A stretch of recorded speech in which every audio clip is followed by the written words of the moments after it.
Oh, hi, Mark.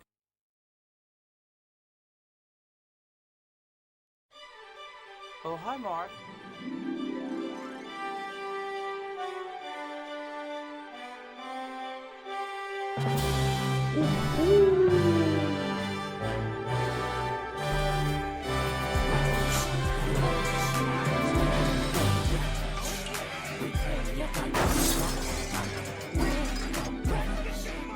I'm the giant rat that makes all of the rules. Oh, hi, Mark.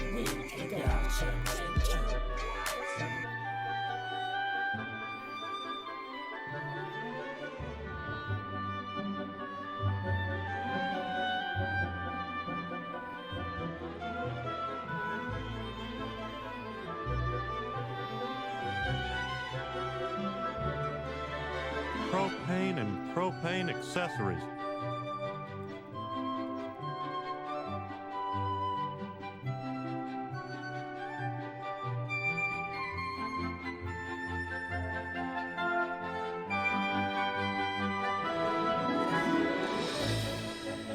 Propane and propane accessories.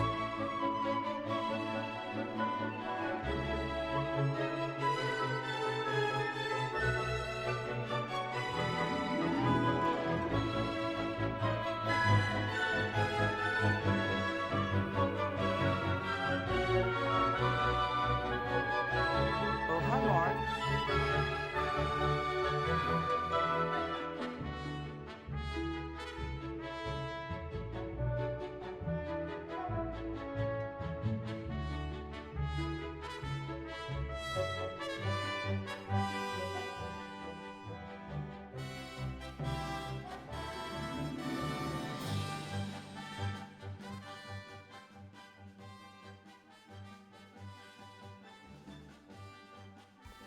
Hello!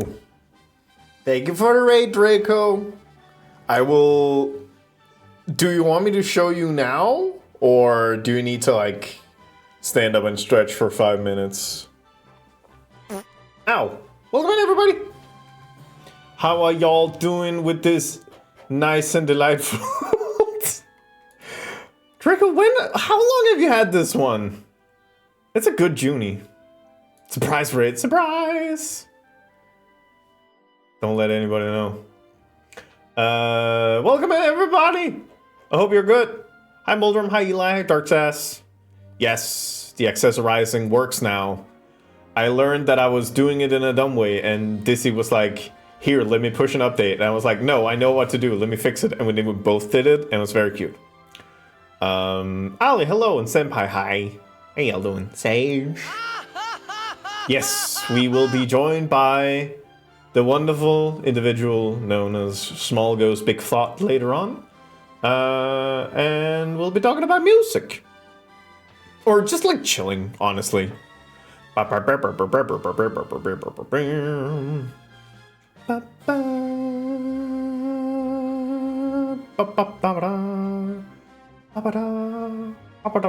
I'm just catching up. Making sure I get to the end. Juno, hello. Yes. Things should be working and persistent. Had it for a while now. I remember seeing the Mind Blown. I haven't seen the Firewall. Which probably means that you're mind blown more than you're panicking, which is good. Meister, hello. Yeah, Junie did good job. Alright, well in that case, let me show a thing to Draco and then we'll kinda get into the swing of things. Shit, that means that that means I need to boot up Unity. That's gonna take like... Give me a minute. Let me start the process. Unity, wake up. Psst, psst, psst, baby. Baby, I got bakes and eggy. Wake early enough for the start of stream. Weeb, are you okay? Weeb, you were streaming earlier until like what, 1 o'clock and you're up now and you're saying it's early? Wait, how much would that be if we went to bed at there? No, that's fine. That's like 7 hours, right? You went to bed, you just fell asleep in your chair, right? Oh, hi, Mark. I'm assuming that's the case. But, alright. Welcome in, everybody. As you can see, the bit redeems are working.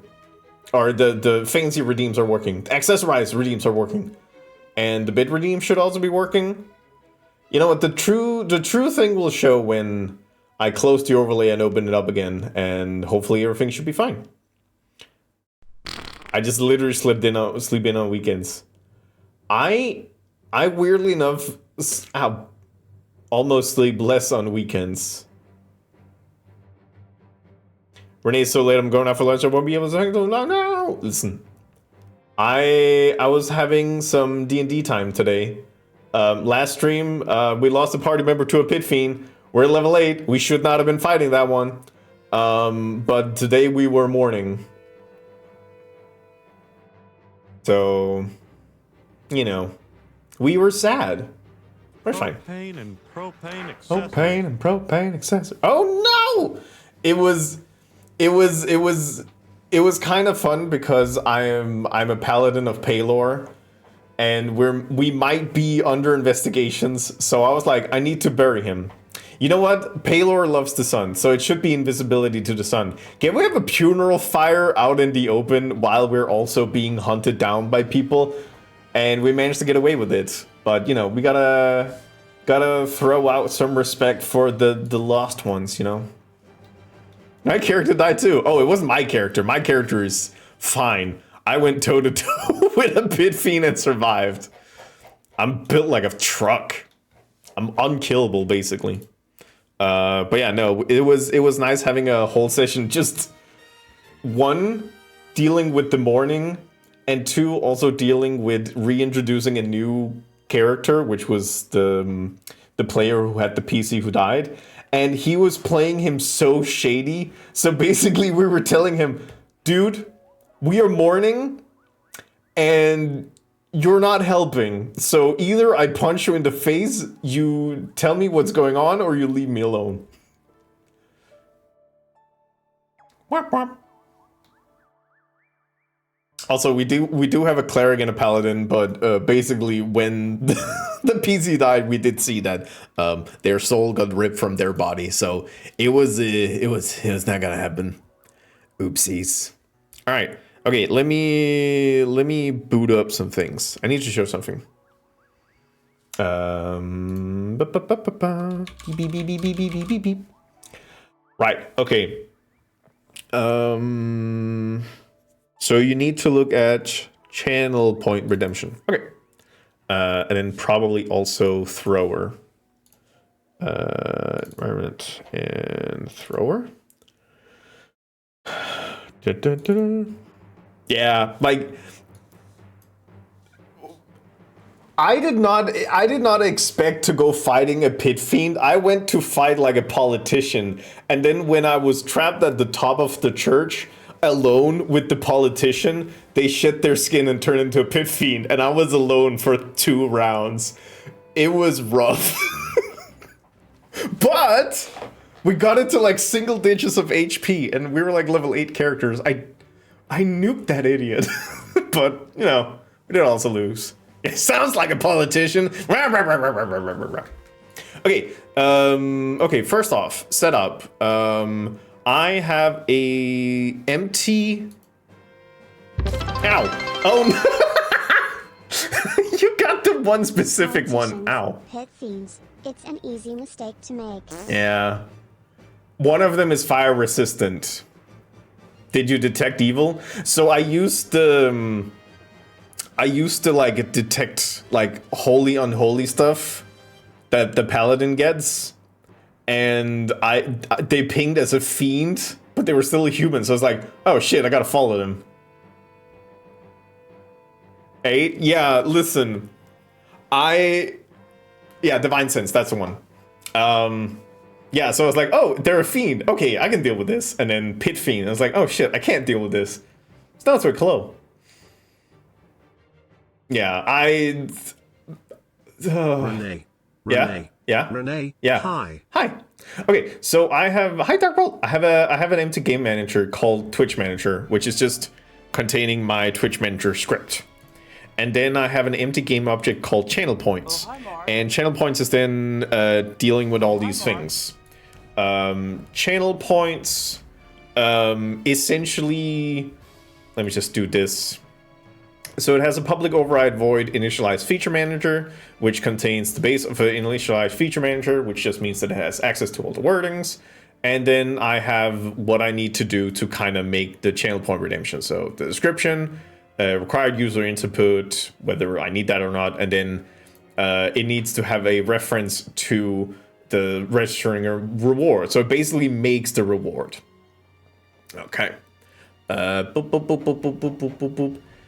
Sorry, everybody. I'm just showing quick code right now because Draco was working on this. So in this, I have a private void throw tomato redeem, channel point redemption, custom reward redemption status, which basically just references my thrower script, and then that fires off the function throw tomato. So I need a reference to it right here. Now in thrower script is where I have everything that deals with throwing it. So essentially this script makes...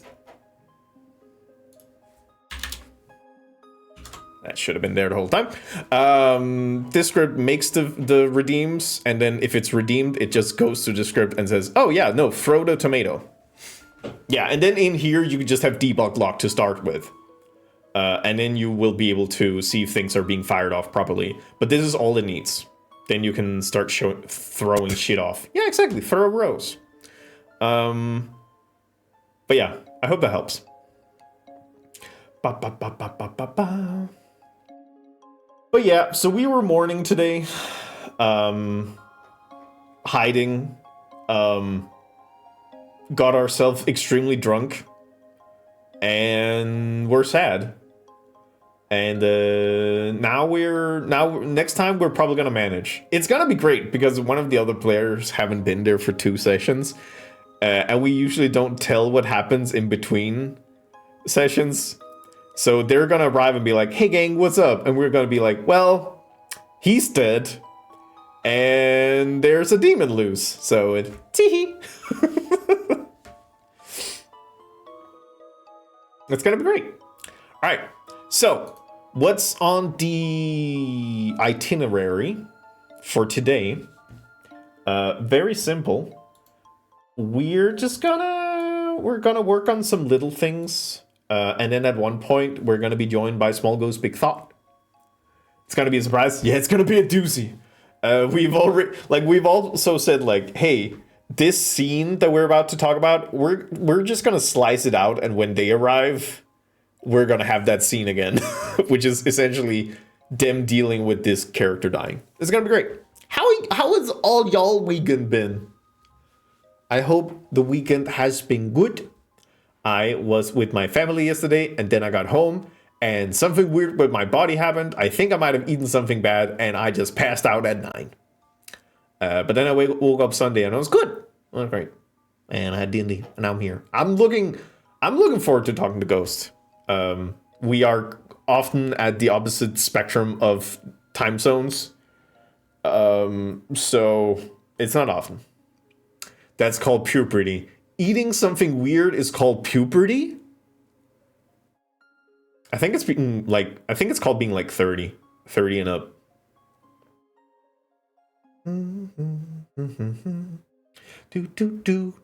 Yeah.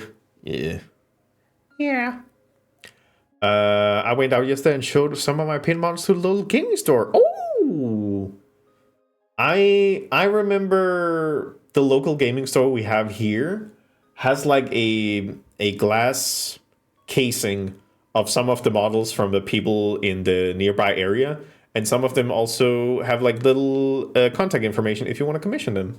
And I remember looking at those and being like, man, they look fucking nice. And it must be nice getting like appreciation from people who knows the craft. Sounds like a wonderful day.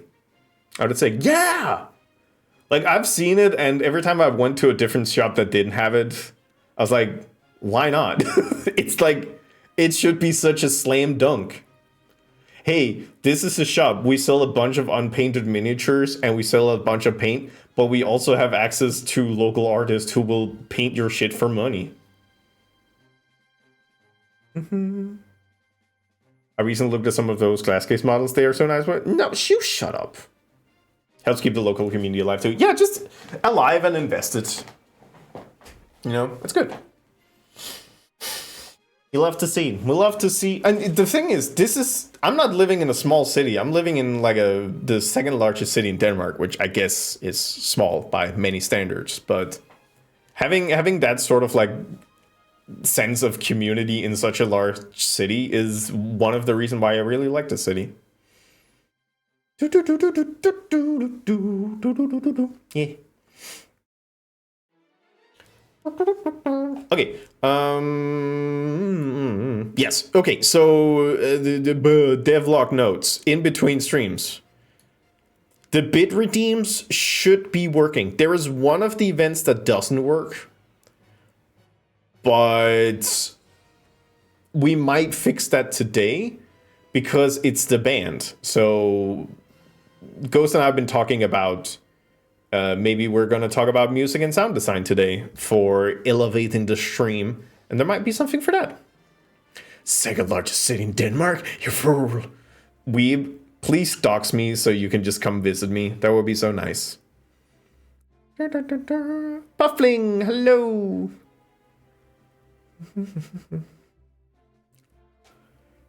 Imagine those tiny helmets and me barely able to make some edge highlights and then shading transition and go and do cross hatching and find scuff mark painted. I believe you can become that powerful. I believe that you can live your dreams and become that powerful. Good morning. Hi, Reb. How you doing, Reb? Oh, hi, Mark. Reb Baroni. Give me a date. I got 12 hours to kill on plane. What are you doing for New Year's? Do you have New Year's plans? Lowy and I are having New Year's together, so maybe you can join if you wanna.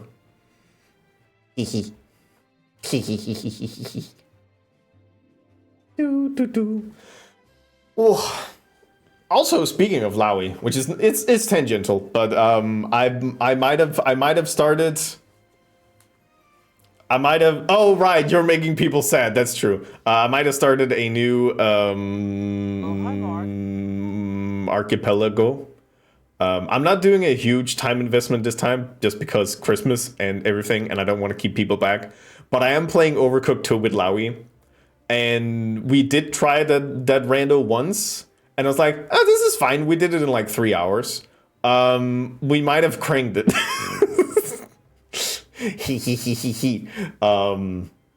Servina, hello. How you doing? I hope you're good. What food you making? We haven't actually talked about that yet. We were supposed to do that today, and then we forgot. No catharsis, only sad. Weeb, you know that's not the you know that's not the game. It's extreme catharsis, but also big sad. Headache all day. Oh no. But I was able to mail my browser. Oh yay. And and a regional drag competition. Hell yeah. Meister, that seems like a. I mean, besides the headache, you power through it. That's good. But it seems like a good weekend.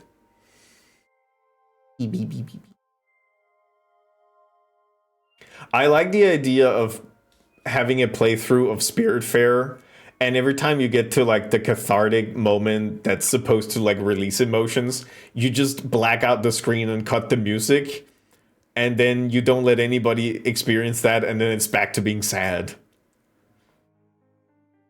That would be so potent, and I would get your stream canceled so big. Don't plug my catheter. It's so mean. God. After having talked to Kat about lighting, the fact that I can't see that, well, that I wasn't noticing that this place was so much brighter than this place, and this is, bah. Fade to black, only say it. I'm probably gonna do that some part of my break, just having a day where I'm fixing the lights. There we go.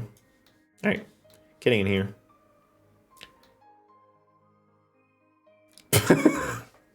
Top hat, Dizzy. Let's see, because it should also work with the custom model. So let's actually check that. Oh, hold. Dizzy, you know what it's called. Thank you. Yeah! What a fancy little sailor boy with a fat ass. Howdy doody.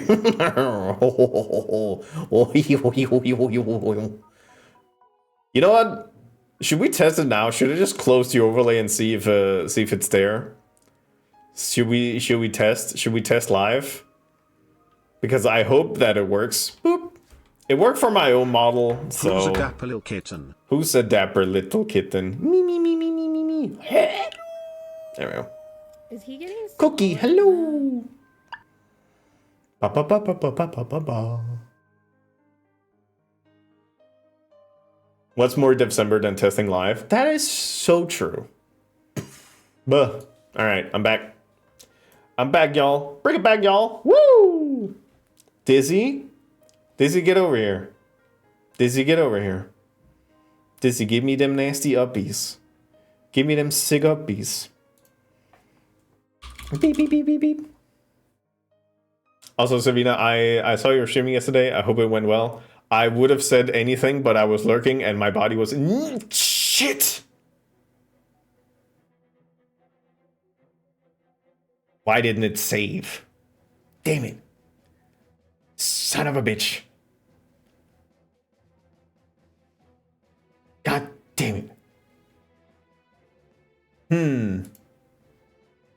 Rip hat, yeah.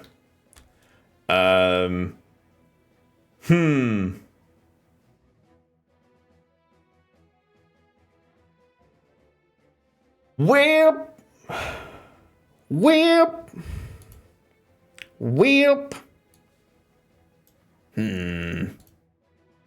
Is there any... Oh, hi, Mark. What can I do about this? I felt like, well, okay, honestly, I've been working so much on it that I don't even know if it works here. Let me try my own shit over here. Pop, pop, pop, pop, pop. And then after that, I think what I'm gonna do is that I'm just gonna add,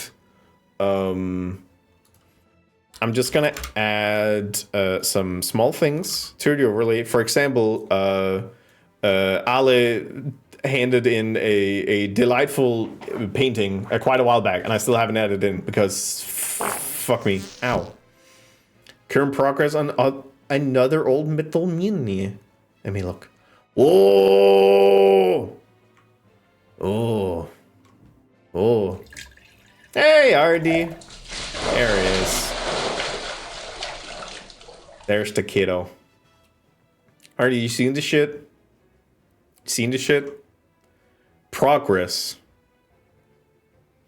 Work in progress, Darkvolt says. Well, I will say, based on this, it feels like the gun is the part that still is not done. It kind of like, it looks very quote-unquote new. Yeah, the little top head skull, very good. Juno, no! Yeah, Darkvolt painted this. Terminatrix. Is it like a grandmother? I like to think that it's a grandmother, but it's probably because it looks like a tub bun. Okay, let me have a quick look at. Wait. Let me first test to see if this works. So, top hat. Okay, this top hat is fine, and then we close it, and then we open it. And now we see if it's consistently broken, or it might be the unique models that's broken. Or not working yet. Got him. Yeah, he got me. Nope. Nope. Shit just broken. Why the fuck is it broken? I'm not doing that now. I'm not doing that now. I'm writing that down for later.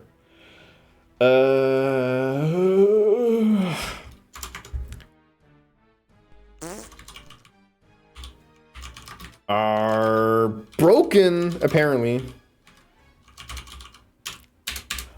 I'm not gonna say that maybe it's the Twitch Mata thing, because that would not be true, but also I feel like it's been working, and now it's not working.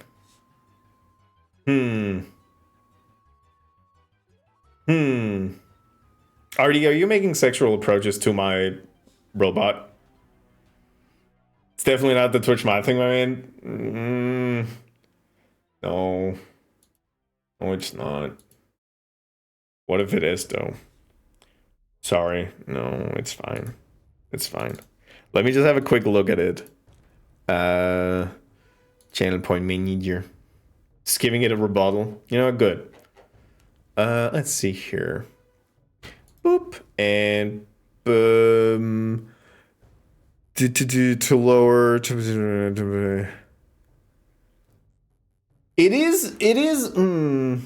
is used. Okay, let me have a deeper look in here, because it might be the thing that we actually worked on today. Well, no, you said that would fix it.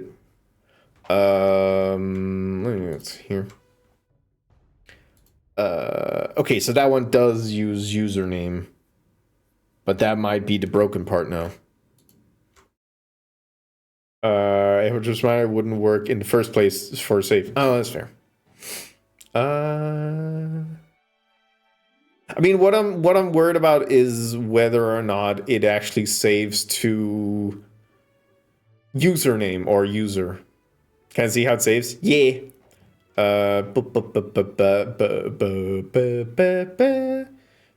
beep beep.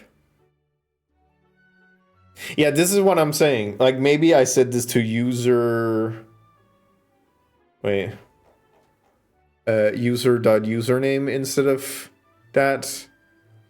Because this is Twitch model user. I see, yeah. Yeah. Yeah, that's the thing. Because the save accessories goes to username.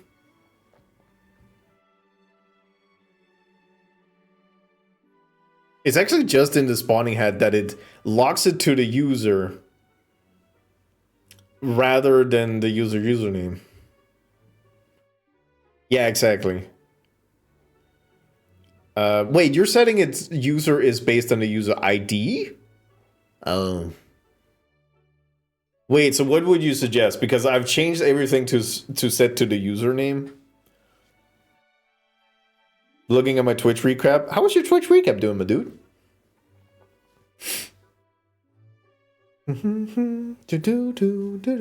Like in Rat Spawner, I've changed everything to go by user.username.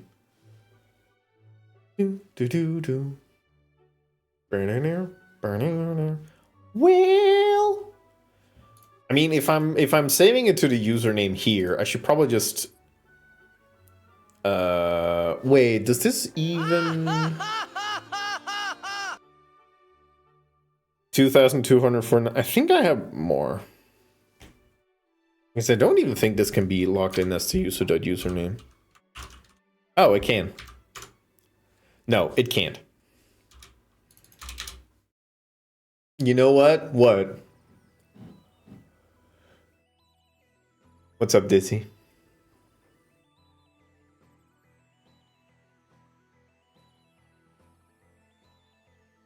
I've watched V the most, but I've yapped in your stream the most. It's still... Listen, it's a good one. It's one of those I'm most proud of. Also one of those I've spent the least time making. I basically just took a screen cap and then removed the background. I really enjoyed it. So, what's up, Dizzy?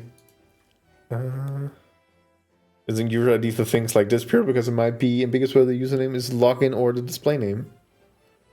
So for all of this, user ID will always be the same. Right. Well, give me... You just find replace. What's that? Control X? No. Wait, what did I even do? Oh, right. Edit, find, replace, find, username, replace, what is it, like user ID? I should probably know this before doing this. User.username, have a good stream, bye Meister. Is it that? Wait, let me double check. It is, okay. I feel like I've seen user underscore ID being used somewhere. All right. Boop, boop, boop, boop, boop, boop, boop. User dot username. Change with user dot user ID. And then we go in.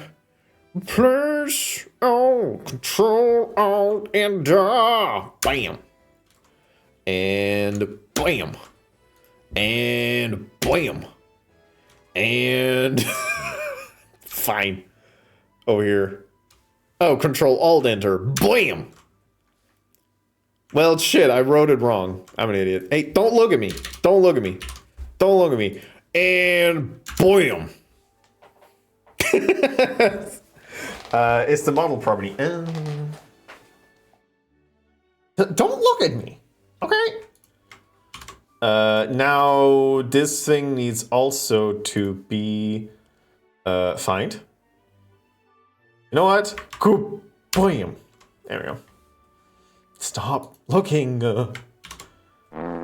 Ow.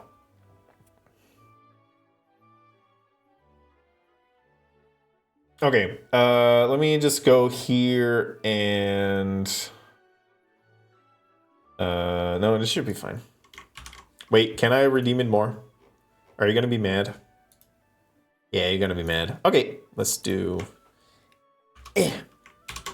I said we're not gonna debug this thing, but then I decided to go and debug it. Because, I don't know.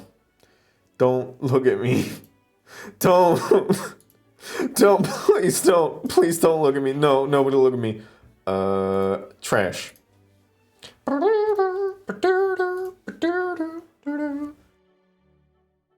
Does it say I'm top 10 of art streamers this year? That can be correct. Artie, I think you're forgetting how many people do art streams. Like I was in top 10 of art, coding, and Final Fantasy VII Rebirth. Ghost! Hello! How you doing? The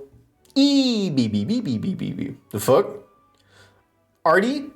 Artie, go to Twitch right now and look up how many people are streaming art right now.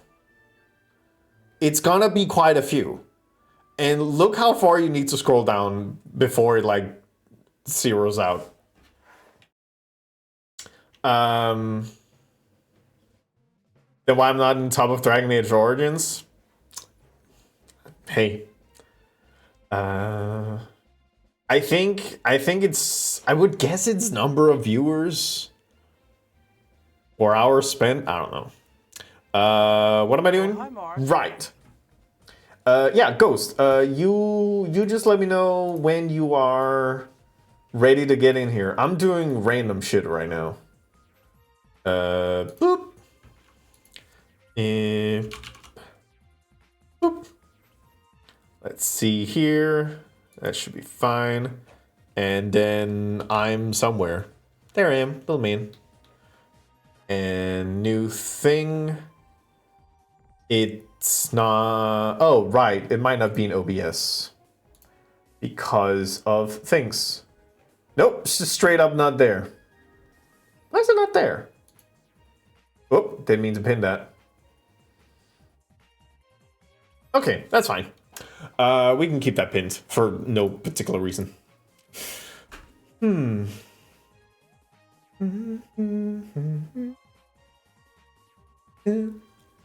like an hour or change? Yeah, hour and change. That's good. No. Discord is so good.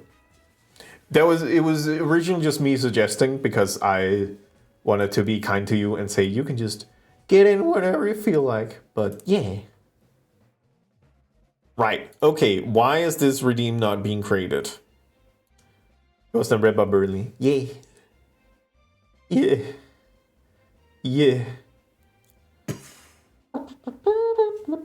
Are you gonna make the redeem now? You are. Okay, great. Testing. No, you're good. You're the best. Top hat. So I need to keep an eye on the console because it is going to... So this is not great. It saves it 3 times. It shouldn't do that. What if I do it again? Okay, first of all, and yeah. At least it didn't spawn it 3 times. Okay, it says right. Boop. Okay. 2. You had it 3 times? I mean, it should, it's like for... don't need you or you. It's 1 for top hat, 1 for monocle, and 1 for boa.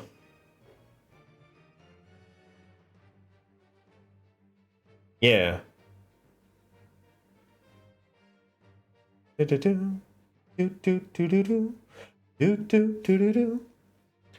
close that down. So now we go here.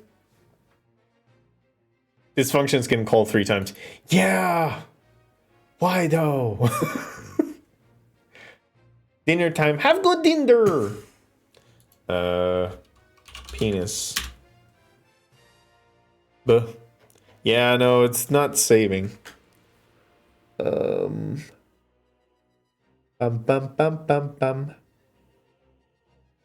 Where's the function called from? So, don't call me on dinner plans. So, rat handler gets called. Wait.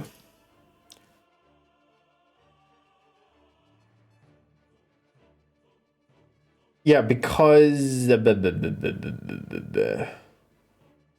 pimbish. Okay, that's gone. That's fine. I saw it. Yeah. So this is the save accessories.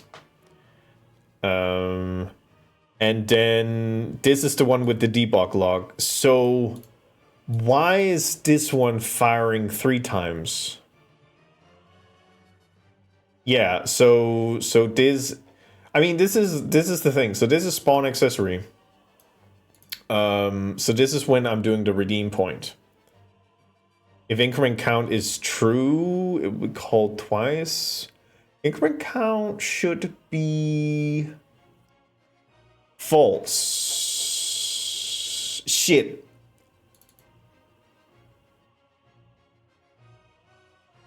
Default for sure. All right, let's start false. Where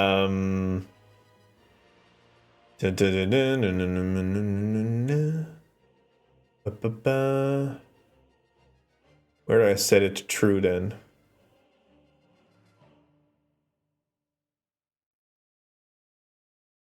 Oh yeah, here, if increment count.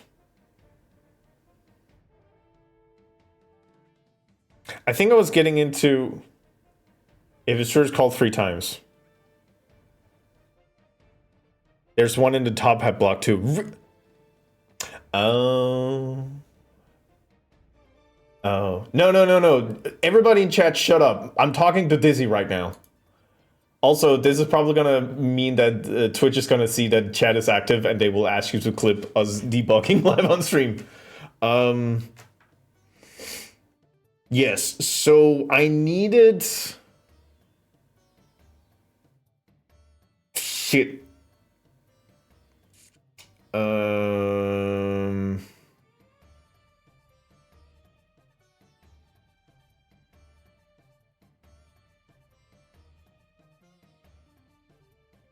Okay, so this... Okay, let's see how it is now. If I default it to false instead.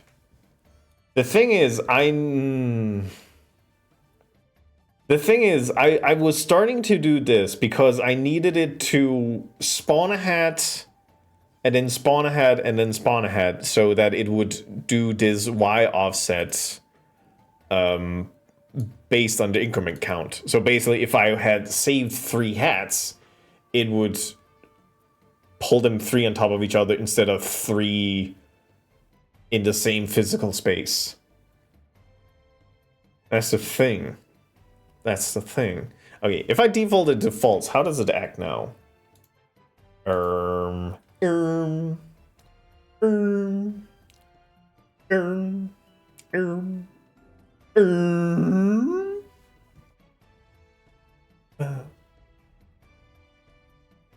Only in the last game.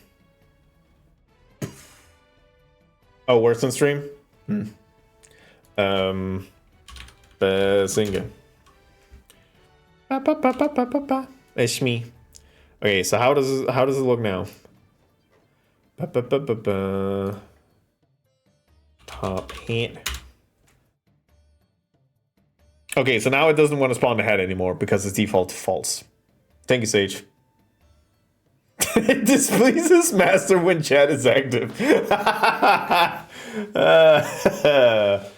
Shit. Okay. So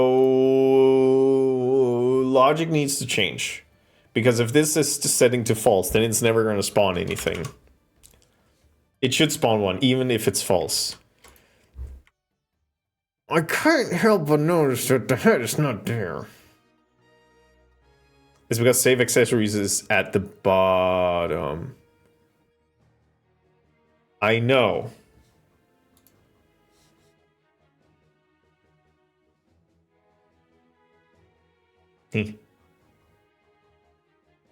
Wait, so then I'm not getting it. My brain is not smart. Do over stream. Dizzy, do you want to jump in on call instead? I can share screen. I know it also becomes frustrating for you, so I'm asking because I can do other things. I can do other things instead. Sage, you're not an asshole. Cut that shit out.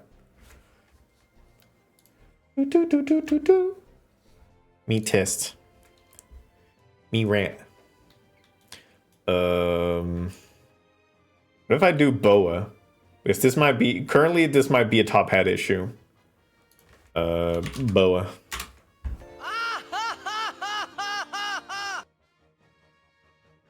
I can't help but notice that motherfucker didn't save the boa. My mic is not set up and I'm in bed.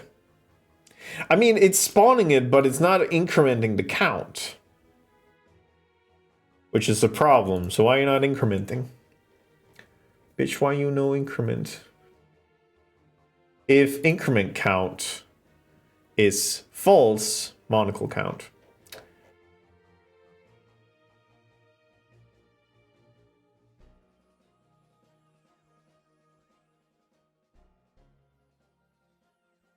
You want to send me the whole logic to look over while you do other stuff? If you don't mind. But if you're in bed and you're cozy, comfy, and you don't want to look at more code, I need you to tell me right now. I'm gonna set this to true because most of my logic was based on true, so let's just call this the starting point. Code is cozy, comfy, I'm not under client pressure. Good. Gunlock still under drive back home, thank you for allowing. Have a good safe drive home. Okay, pressure. Looking down on me, looking down on you, no man that's far under pressure. So this is all the spawning logic. And I think I should probably... Wait, how much did you say you want? The whole logic. Oh boy. Okay. So this is for saving stuff. This is for initializing and loading stuff. This is for removing things when you don't want to have it anymore. And this is for deleting the prefab that's currently present in the overlay. This has quickly turned into a lot of code. But it's more like it's also a whole ass save system. So in the second script I might also need to add something from here. So that's this one and this one. So this one is not, well, no, this one's not that bad. Well, I should probably send it to. Right. How do I save code? How do I send code good? I'm just gonna send it like a fucking mongrel. There we go. Like a bastard. There we go. Here's the text. And have a D. No, that one didn't do the text. Okay, that's like the literally the worst possible way. Okay. Thank you, Dizzy. I have spent a lot of time trying to learn this. Chat spam time over so you can talk again. Yippee. Everybody start talking right now. I want to see chat active. I want to see Twitch begging for clips, and I want y'all to ignore it. Do. Oh, hi, spam. My time is over. Whoop. So I should go take a nap? No. You stay here. Okay, so I wanted to add in other things. So for example, we were talking about adding wall pieces here. I guess it would be better to add the wall pieces first and then the light. So for that, thank you, Mario. I need to find the thing. There we go.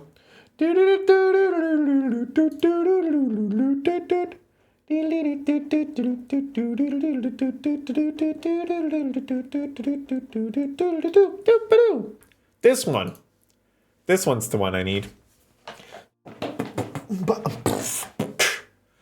Hey Dizzy, with how helpful and kind and funny and smart and hot you are, being the best lover in all UK, how come you're still single? Weep doesn't count because he hasn't consummated the marriage. Interesting. Yippee! Oh boy, Wait. salmon time. Why do you have a top? Oh, right. Okay, I haven't rebooted the overlay since then. I was like, I swear to Christ, if this one works specifically just for Juno, I'm gonna shit the bed. What? Safe.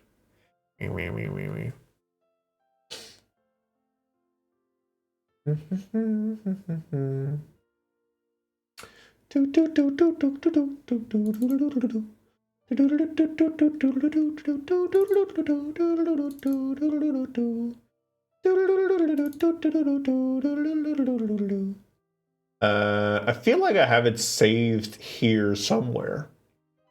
Where would I have saved it? Maybe I should look at my overlay.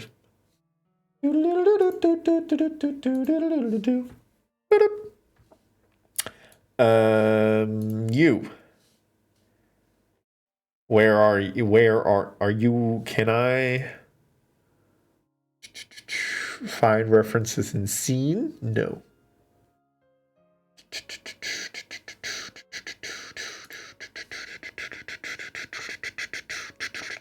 It's a material. Oh, it's probably in scenes. Wall art. There it is. Hee hee hee hee hee.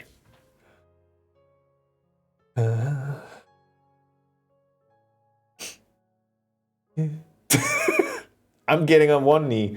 You're gonna get it so messed up with all the diarrhea. You.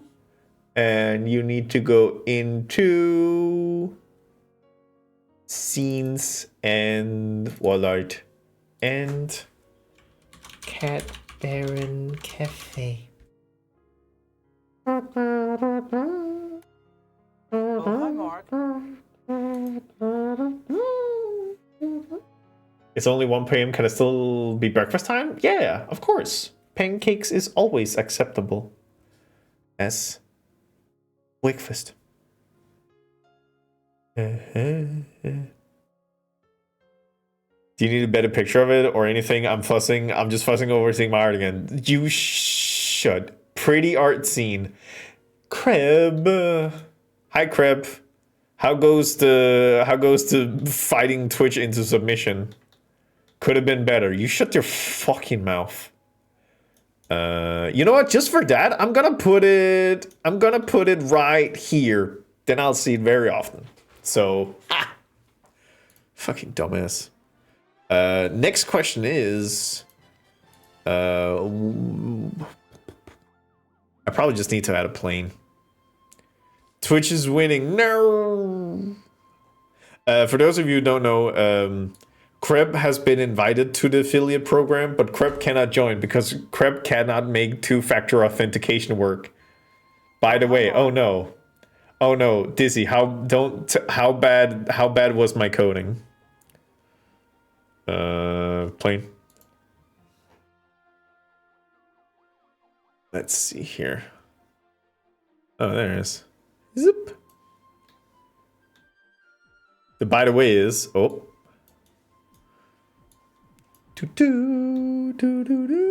Huh? Hi, Ghost. What's up? Hey, so what's the format of this thing? I've been wanting a film to watch for ages, taking recommendations. There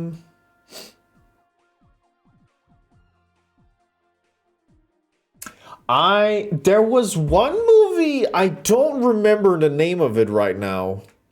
But it was released in this year. Wait, what are you looking for?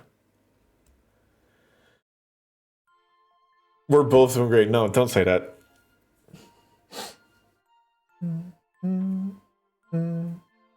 There was a movie that was about, it was the filmmaker's experience as a trans person. And it was apparently presented in a very visually interesting way. I do not remember it. I do not remember the name of it, but I saw it and I was like, this is visually extremely interesting and I would love to learn more about it.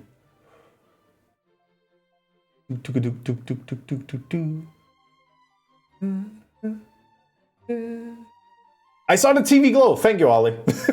How the fuck did you know that? Yeah, no, that's the one. I wanted to watch that one. It seemed very interesting.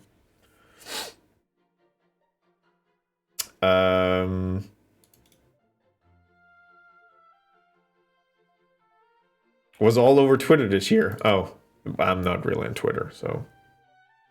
Meaning to watch that too. Technically, the other one was called The Substance. Hey, Dizzy, are you interested in body horror? Because the two movies I'm very interested in watching right now are both apparently body horror. So, if you want that, we got a couple of good ones. Material. Crate. Material.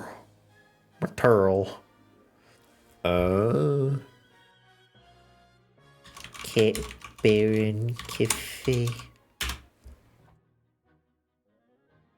Say Joe. Be nice. You. And you. And you. And you. And you. So this one's pretty scrunched. So what's the dimension? When I'm getting in, remind me to tell a story about TV Glow. Ooh, I would love to hear that. Oh, hi, Mark. Hey, Ale, do you kind of remember what the ratio of this one is? Because it's, oh yeah, that's crunched. Something like this. That seems too wide. There we go. That's a good picture. 7 by 10 in piece of paper. Okay, 7 by 10 means a lot. Thank you. So I can say 0.7. Definitely the wrong dimension. Keep that at 1. And then 0.7. Wait. That might all... Oh, right. Sorry, it's on the set direction. 7. There we go. That's better. That's the right ratio. No, ratios are better. Ratios means that I don't need specific things. I can just do ratios. We're getting ratioed. And this one is... Cat Baron Cafe. Imps. And then I need to rotate it on the x-axis.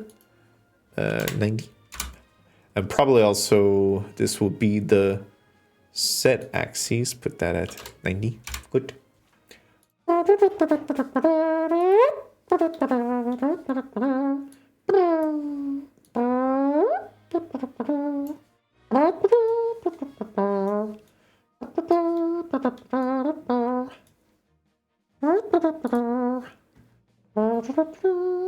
And whoop.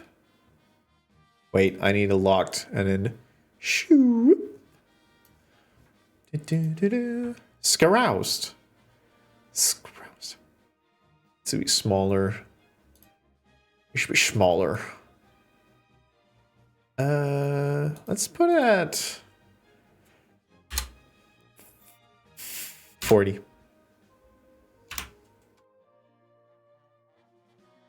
Ba-ba. Looks pretty new all. Yeah. Did you see Blue and Run's recent art? I got a little cameo. Which one? The Onsta one or the Doig Swift one? I didn't see I got a cameo. Can you link it? Blue has been making bangers.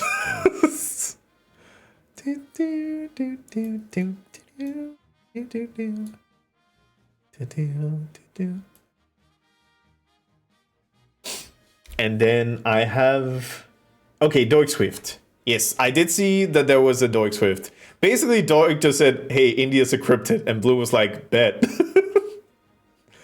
Let's see here. So you're saying there's... Shit, you are not wrong! Holy effing Christ. That is terrifying. Jesus Christ. Listen, to be fair, I saw it and I was like, oh yeah, that's challenging visually. And then I was like, oh, cool smear. I was like, okay, that was Doig, that was Swift's. There's a little Sonic Worm, that's all I need to see. And then boom. Thank you, Weeb. No, I didn't. This is the thing. It's hidden.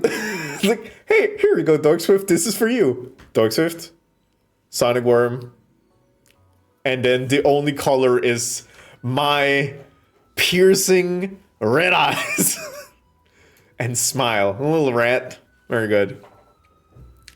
Yes, chat does seem active. I wonder why. It's the terror. All right. Okay. Me about to be annoying. Does anybody mention me? Okay, very good.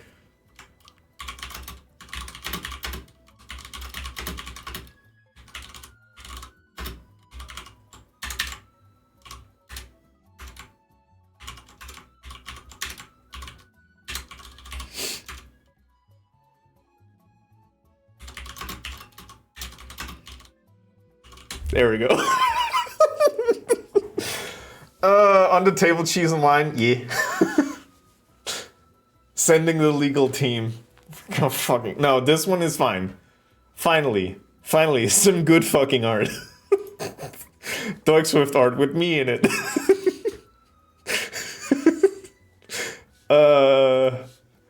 Thank you for pointing my attention towards it. Whoop. Let's see. You need to now become a static object. Very good.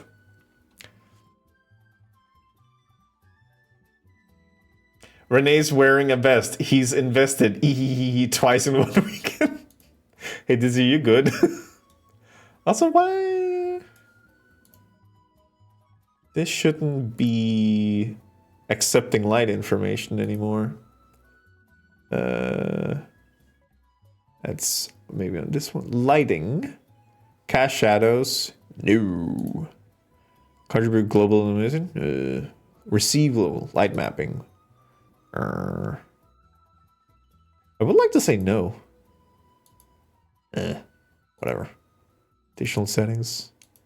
It might be because it hasn't been baked in yet, but now it's been flagged for having to be baked in, so that's fine. You gotta repurpose the comedy. I said the same thing in Juno's stream yesterday. Oh. Yeah, listen, we're in rough economic times. You need to recycle, reduce, and reuse. It's so important.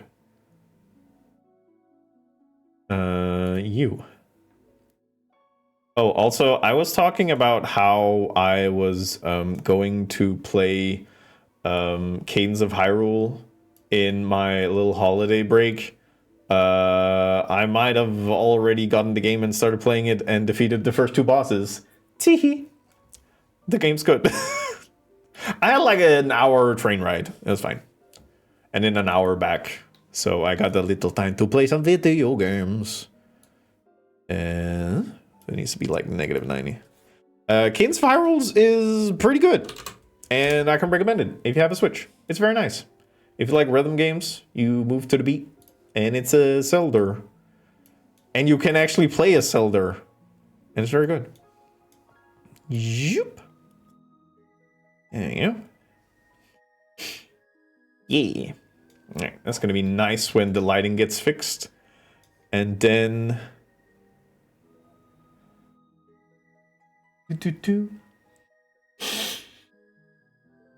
Are we like the little trees outside the window? Yeah! They're definitely not nerve endings. You're gonna replace Zelda, that's the twink-ass blonde dude. Yeah, like that's also what I've been experiencing. That I played a lot of crypto, like Nick of the Rift. No, what's it called? All I can think about is Rift of the Necrodancer, Crypt of the Necrodancer. Yeah, no, it's way easier. Like I've defeated 2 bosses. I have like almost 60 diamonds, which if you know what that means, it means that I don't die a lot. I'm just smashing stuff. We're moving straight on past the foreskin joke. Yeah, I was trying to do you a favor. I was trying to do you a favor here. And then I need another one for the no. Shoop.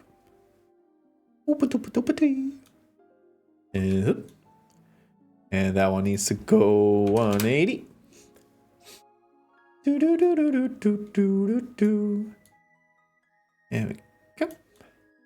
Very nice. Very nice. I actually don't remember if I've set these as static. I would guess so. I don't think I've seen this art before. It's a lady vignette that made it because I drank curdled milk for charity. And then V was like, that's fucked up. Here you go. Please just pick it. Don't make me get all up in there. I will get all up in there. I'm gonna zoom in a little bit closer. Then we can also look at the Schnoo thing that Schnoo made with Schnoo's eyeballs. Oh, it's because I put it in the light, which I have hidden.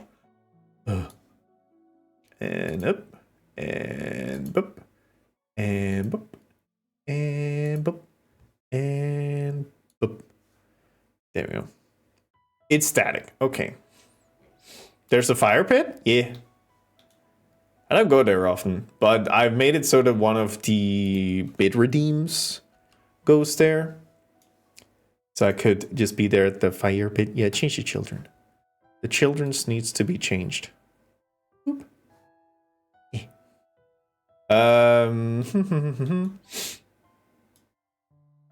So we got the Ale, which is very nice. And then we got the lady vignette with the no, which is just clown me. See, this is why I'm not really super surprised when I get bottle submissions that are reminiscent of this, because I just assume that they know about this, but I'm starting to think that people might not know about this.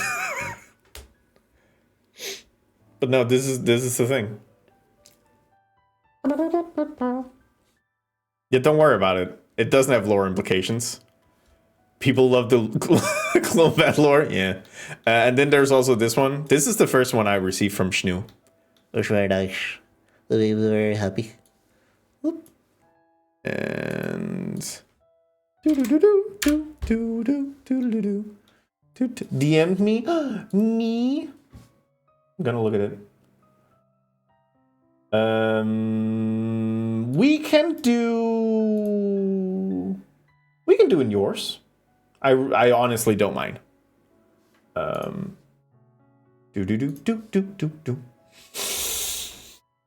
I have a few old bottle designs I never made. Ooh, yeah. So, a glass of the no in the overlay. No.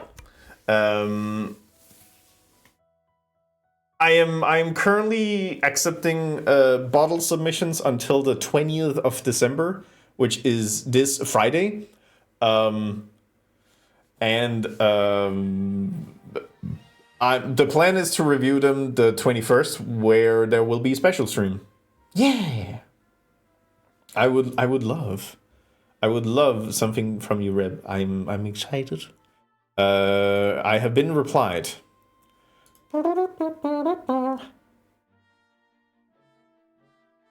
It's giving. No, image broken. Please, no. I'm assuming this is not what it's supposed to be. Senpai, I wish to see. 20th is this Friday. Oh no, I know. Or you want these bottles. So I can, they're in, I announced it in my Discord. Let's see if I can find it. Deep deep. I'm just gonna grab all this, and I'm just gonna unceremoniously text dump it. Boop! Damn it! Character limit. Character limit. Dig me into Bing Bong. Oh yeah, that's me. That's me right there. That's me right there. Blue? Hey, Blue? Hey, Blue, can we talk? Hey, Blue, can we talk for like a hot second? Hey, Blue? Can we also, there's a poll currently going about Pebis. Thank you, Mods. Oh. Hey, can we talk about the fact that you snuck me in here and nobody told me? Well, we told me, but this is potent. Blue is great. Like, yeah, no, I mentioned earlier that I saw like, oh, it's for Duck Swift. This is very good. We got Doik, we got Swift, we got the Sonic Worm. That's all the characters. That's all we need. And then we was like, hey, look at the background. Holy fuck. Oh yeah, Blues on Blueski. It makes sense, you know. Weep. Literally, just wait for the delay. These are all my favorite characters from Sonic. Yeah. I'm gonna close this down. Thank you. You're doing amazing art. That's making people happy. Let me see here. Okay, Ghost, I'm gonna join you in like 10, 9, 6, 7, 5, 4, 3, 2, 1.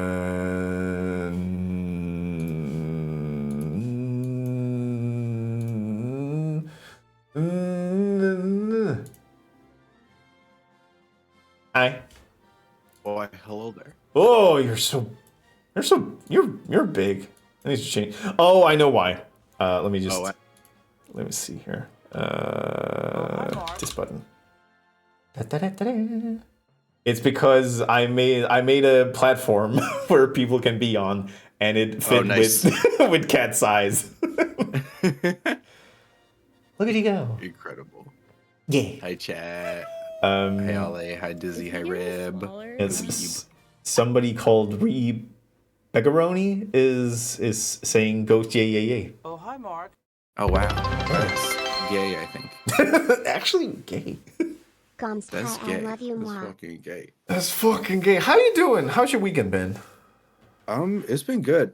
It's been good. I got to hang out with Rev and Serena yesterday. Oh, hell yeah. Rev and I went to a cool show, and then yeah, it's been pretty chill. What about you?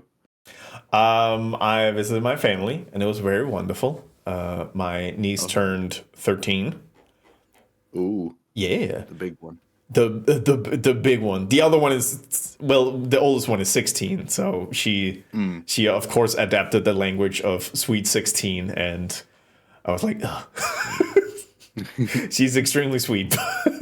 Hell yeah. And then I had some D&D today in one of my groups. Nice. Yeah. All right. You had thoughts about TV Glow. Oh yeah. Okay. So I saw the TV Glow. I don't even really know a ton about it. I went to a a website where you could procure such content. Legally. Oh yeah. No, I'm fine. Listen, I don't give a shit. Super legally, of course. Yeah. But I use one with a comment section, just in case, like, hey, this one's just all malware. Okay, then cool. I don't know how to download that one. The comment section on I Saw the TV Glow was really funny because there's a bunch of people talking about, like, genuinely kind of the merits of the show, of like, hey, this was just really boring, or this was whatever. And my favorite comment in the whole thing was just like, it's the person, it's those comment sections are full of the people that you would think that they are full of. And my favorite comment was just, "It's fucking boring and gay." It was like, yeah, dog. Yeah, all right. Yeah, 10 out of 10 review. This is pretty good. Cool. So that's all I know about that show so far. Is it's boring and gay. I was about to say, whenever there's like a movie review and the people that write in is like, "Oh, the movie's so slow, it's so boring." That's a plus for me. Like, I'm gonna watch it now because if you hate it, I'm probably gonna love it. Yeah. No, I feel that, and that's like learning today that it's maybe an allegory for the trans experience. It was like, from what I makes that understand, comment so much better to me because I had no idea it was like queer coded at all. So this makes sense. I was about to say, from what I've understood from the movie director, it is 100% not a shielded allegory. It is 100%. This is my experience as a trans person.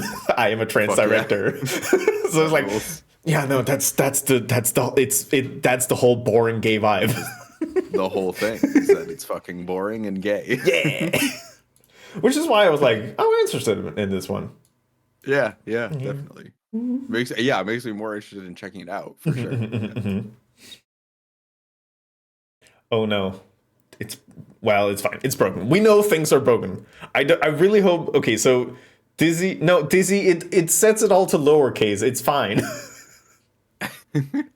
Well, it's not fine. It's broken, but coding. Hey, I don't know if you noticed, but coding is pretty hard. Coding's pretty hard. Yeah. Oh, I can't uppies. Damn it. No, listen, we're gonna release it one day. Someday. Yeah. Coding's very hard. I was like looking into so I've been doing a lot of experimenting with Love 2D. Which is it's a Lua framework it's the thing that was used to make Balatro. So I was like, sorry, yeah, I heard Live 2D. Oh, yeah, this is it's different. A common, yeah. Okay. This is different. Yeah, this is a Lua framework for making games. And so I'm like, okay, cool. Like this framework is like really easy to work with. It's really lightweight. I'm wrapping my head around it a lot better than I am like a traditional engine like Unity or Godot. So like, how could I do Twitch integration with this if I wanted to make my little like cute little 2D VPO type thing? How would this be possible? And then I looked into like, now I have to start just learning how to use an API just like from scratch because people haven't done Twitch for Love 2D yet. And I'm just like, hey gang, hey, this is hard. Hey, I don't understand a lot of these words. How do you learn stuff? It's so fucking hard. Yeah,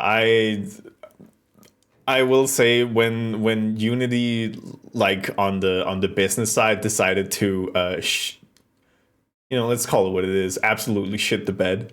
I was like looking at my overlay and I was doing like mental gymnastics to be okay with working with this. And the best thing I came to with was, I'm never gonna earn a cent on the development of this game. It's the usage of it. So yeah. Fuck you. Yeah. I mean, like you have found like the thing to do with Unity where you can be eternally and 100% confident that like, well, yeah, I'm never gonna owe Unity a penny because I'm not selling my VPO. Like that's not happening. I will even gift it free away. You can't stop me. I'm not gonna go on a traditional platform. You just let me know, and I will send you my copy of it. Fuck yeah, that rules. And yeah, I mean, it's like I feel like in that period too, whenever people are like, hey, should I make a VPO? It's like, yeah, you can use a lot of things. Godot is really on the uprise, so maybe consider doing that because Unity sucks a fat nard. So Yeah. So I kind of came to that conclusion because, but it seems that they realized that it didn't work and they have dialed quite a bit back again to save what little sort of like goodwill that can be can be salvaged. But yeah, that is we love it from Unity to the first Sonic movie. We love it when people listen to vocal and vehement feedback. Sometimes you just need to bully big corporations. Yeah, 100%. Specifically by saying that what they have done is bad and also cringe. So whenever you give me Sonic that looks like, I don't know, they just kind of fucking whatever, just take the eyes and make it look more like a cat. It's like, no, stop that. Give me my weird eyes. Yeah. I hear Renee called TV Globe fucking boring and gay. That was Ghost.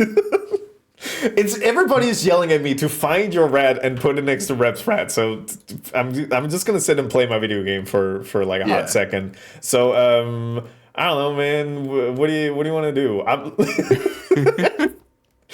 Let me see. That's one of them. Let me see. Sage, get out of the way. I'm trying to get the gays together. So do you have the so this is not what a little behind the curtain chat. This is not what we originally were going to talk about today, but something that has occurred to me.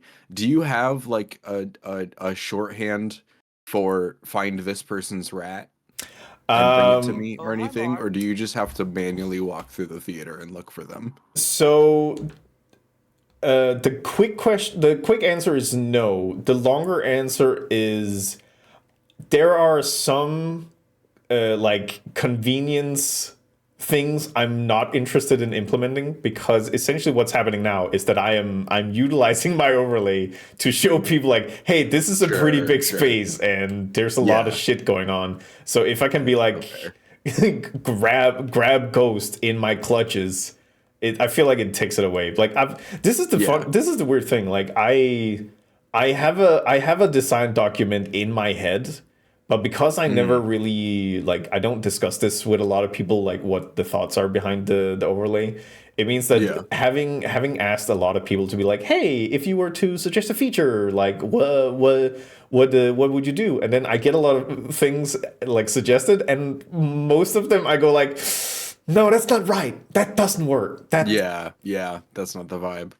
I think for Beaks was one of those where I had to like. I had to afterwards like sit down and write down like why did I not like this suggestion, because he was suggesting that a redeem where people could like marionette my model for like a period of time, so basically take my arms and like wave them around, and the thing I ended up with was essentially for the dynamic of the overlay to work, there needs to be some semblance of things that are not in control. So for example, I have some degree of control over the rats, but I should never be able to have full control over them. And likewise, the rats are not allowed to have full control over me, because I feel like it gives a weird dynamic. No, that's super fair. It's like it's weird. I'm not a game developer, but I have thoughts. Sitting at the bar. Thank you, senpai. You have an artistic vision. Games. Rules. Yeah. Let's see. I'm looking for a color.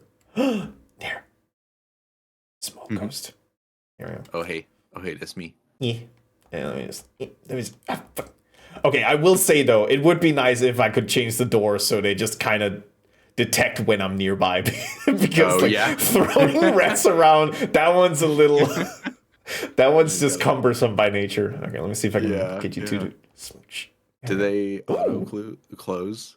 Yes, they do. They're basically on a timer. So there's like a little collision box I can overlap with, and then when I press the interact button, they will open, wait on a timer, and then close again. Okay. The thing that took so long to figure out was to basically let it know that when I'm on one side of the door, you need to open this way, and when I'm at the other side, you need to open the other way. Yeah. It took a while, but I managed to be like, okay, if God damn it. if the interactor test for their X value, if it's below your X value, open this way, and if it's the other way. So found a solution. Nice. Yeah. I will also say now that the bits redeem seems to be working more stable than than before. One of them will fire off will fire off tomatoes equal to the amount of bits. So I'm fearing the day that somebody gives 1,000 bits and it hits that one, and we're just stuck here for like. Because I put it on a timer so it only fires 5 per second, because otherwise it will just be a tomato shotgun blast, which it's funny when it's 100, but 1,000 it's gonna be incomprehensible. But not just having how long that would be 500 seconds, which would be about 9 minutes of just tomato, which I'm not super against. Yeah. Have you had the chance to spend much time in Eli's stream? No, sadly. It's also thank you, Dizzy, for the 1,000. I'm terrified. No, sadly, it's again one of those time zone offensiveness that I'm mad at time. Father Time is kind of a dingus. But yeah, I also mentioned to you, I'm kind of planning on taking a couple of days during Christmas break and just tanking my sleep schedule. Just get some time in with the friends you can't normally. Yeah, exactly. Like it was also nice with Lovesick basically changing their stream schedule to allow me to get in. It still ended up being like 2 in the middle of the night, and I did mentally shut down for like the last 15 minutes. Yeah, no, it's real as hell. Yeah. Yeah. I only ask because so Eli, also has a Vipo type thing going on. And is still very much working on like structuring it. It's a bit like right now it's largely like just the interior of a cube, it's just kind of a big room, and there's like some stuff in there, but most of Eli's Vipo time nowadays is, hey, I came up with an idea for a new model to put in, and then I programmed a button that spawns 100 of them or 1,000 of them or whatever, and so he just like, as a stim, will just spawn a bunch of items and then go run around and put them in his little trash can and then spawn them again. And that's just like, we just sit there and chat while he does that. And it's great. That's kind of the lovely vibe and why like these like Vipo streamers just inherently is interesting to me, because it's nice. It's interesting to see how people approach it. Like for me, I knew like a little bit of Blender and zero of coding, so I started with a lot of like modeling and making the overlay just to kind of learn coding at the back end, like in between streams, while also learning Blend. It was a rough time, but then seeing other people who take it the other way around of like, hey, I know coding, I can start making dumb shit with code, and then I'll just like supplement with models that I'm learning at the same time in between, which is also the interesting. Thousands of Jimmies, he did have a lot of dancing Jimmies in there. I mostly came to mind because he talked about 1,000 tomatoes at once, and that Eli does not care for frame rate. We'll say he will spawn as many of a thing as he cares to. God, that was the thing that made me like. That's the thing I love the most about my second version of the overlay is the amount of time I spend on like optimization and kind of improving that, because I realized I was being held back by the fact that just running my overlay while streaming and then playing a video game, if it was on my PC, it had to be a lightweight game because otherwise things would tank. And even like playing a Switch game still needed to be processed on my PC with the frame rates, and that became a problem sometimes. Clip, I want to see. I would love to. Also, Ghost, have you seen Tiny Car? No. Last stream I made Tiny Car. Oh my god. Yeah. It is yes, I have seen the screenshots of your model attempting to sit in it. yeah. Yeah. It is a driving function car, which is the thing I want to like finish at some point. But it's a little car. It does camera-based movement, so it doesn't work in this. So when I get around to this, the first thing is to have my model run into it. Amazing. Beep beep. Let me see. I got a little clip about Eli, a tiefling fan. It's called Jim. I'm gonna assume there's gonna be low frame rate. Yeah, you want to see assume so, secrets?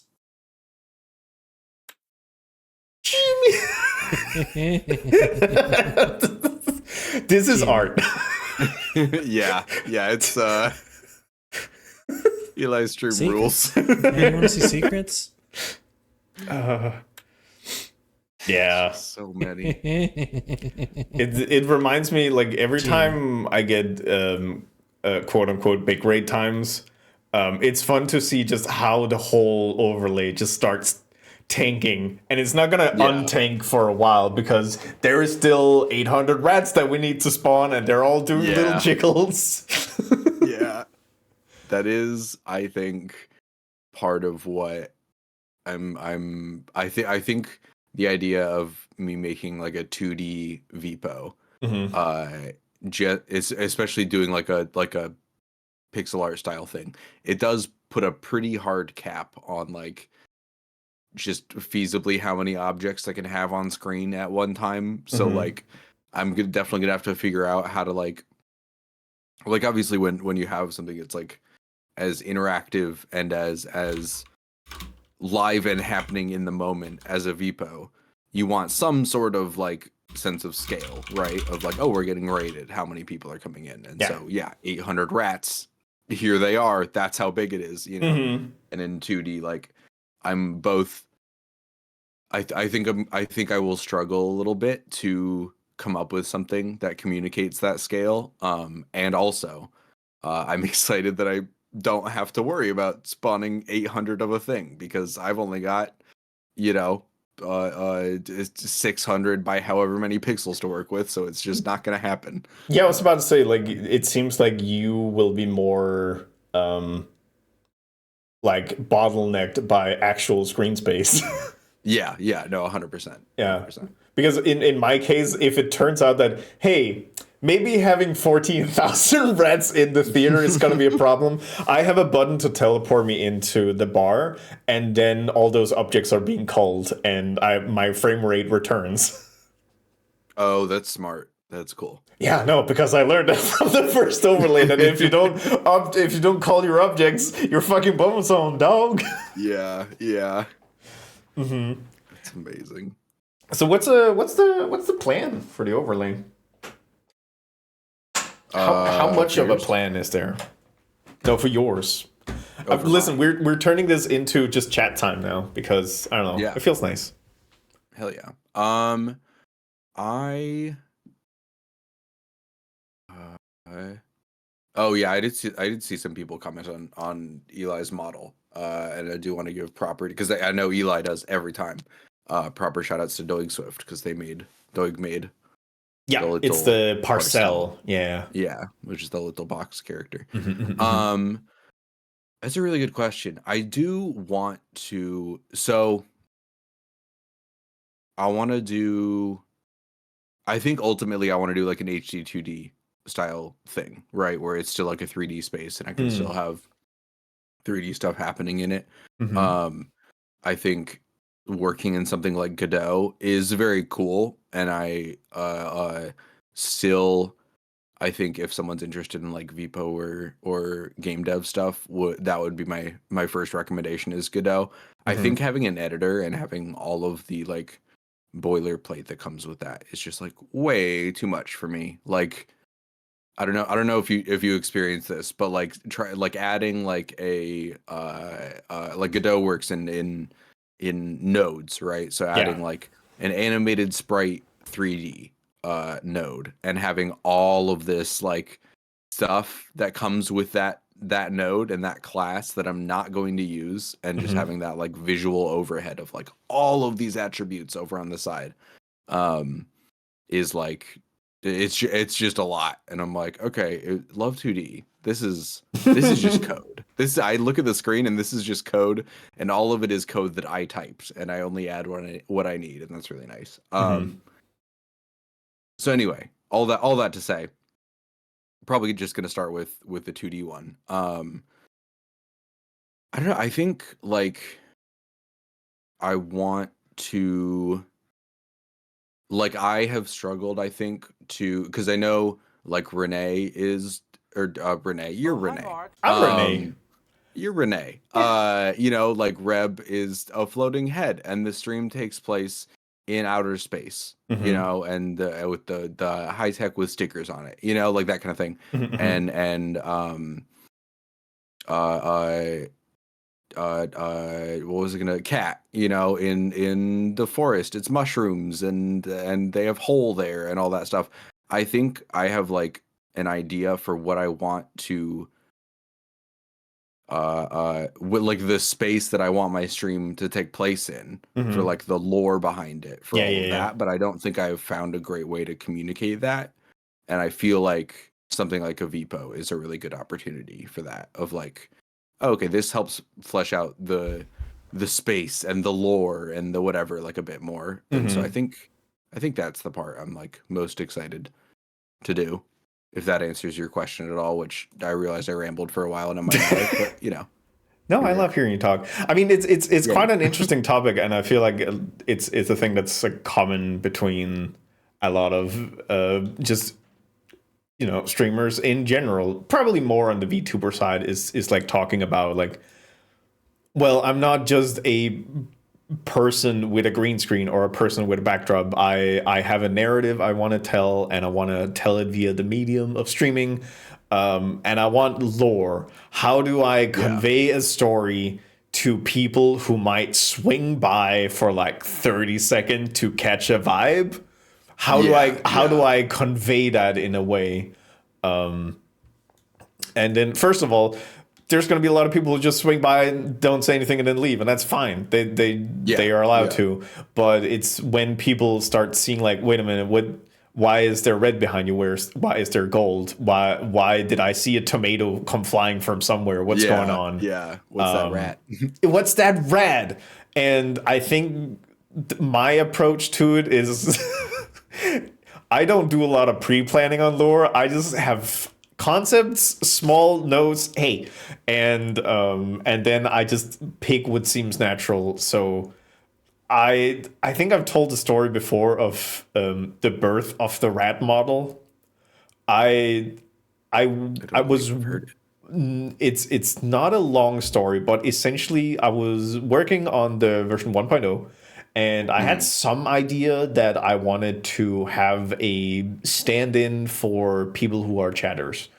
But I didn't really know what was fitting, because I had a theater, I had that aesthetic, I had a guy with a bow tie. I was like, okay, cool, yeah, no, I'm seeing what's going on here. And then I was like, well, who are in theaters?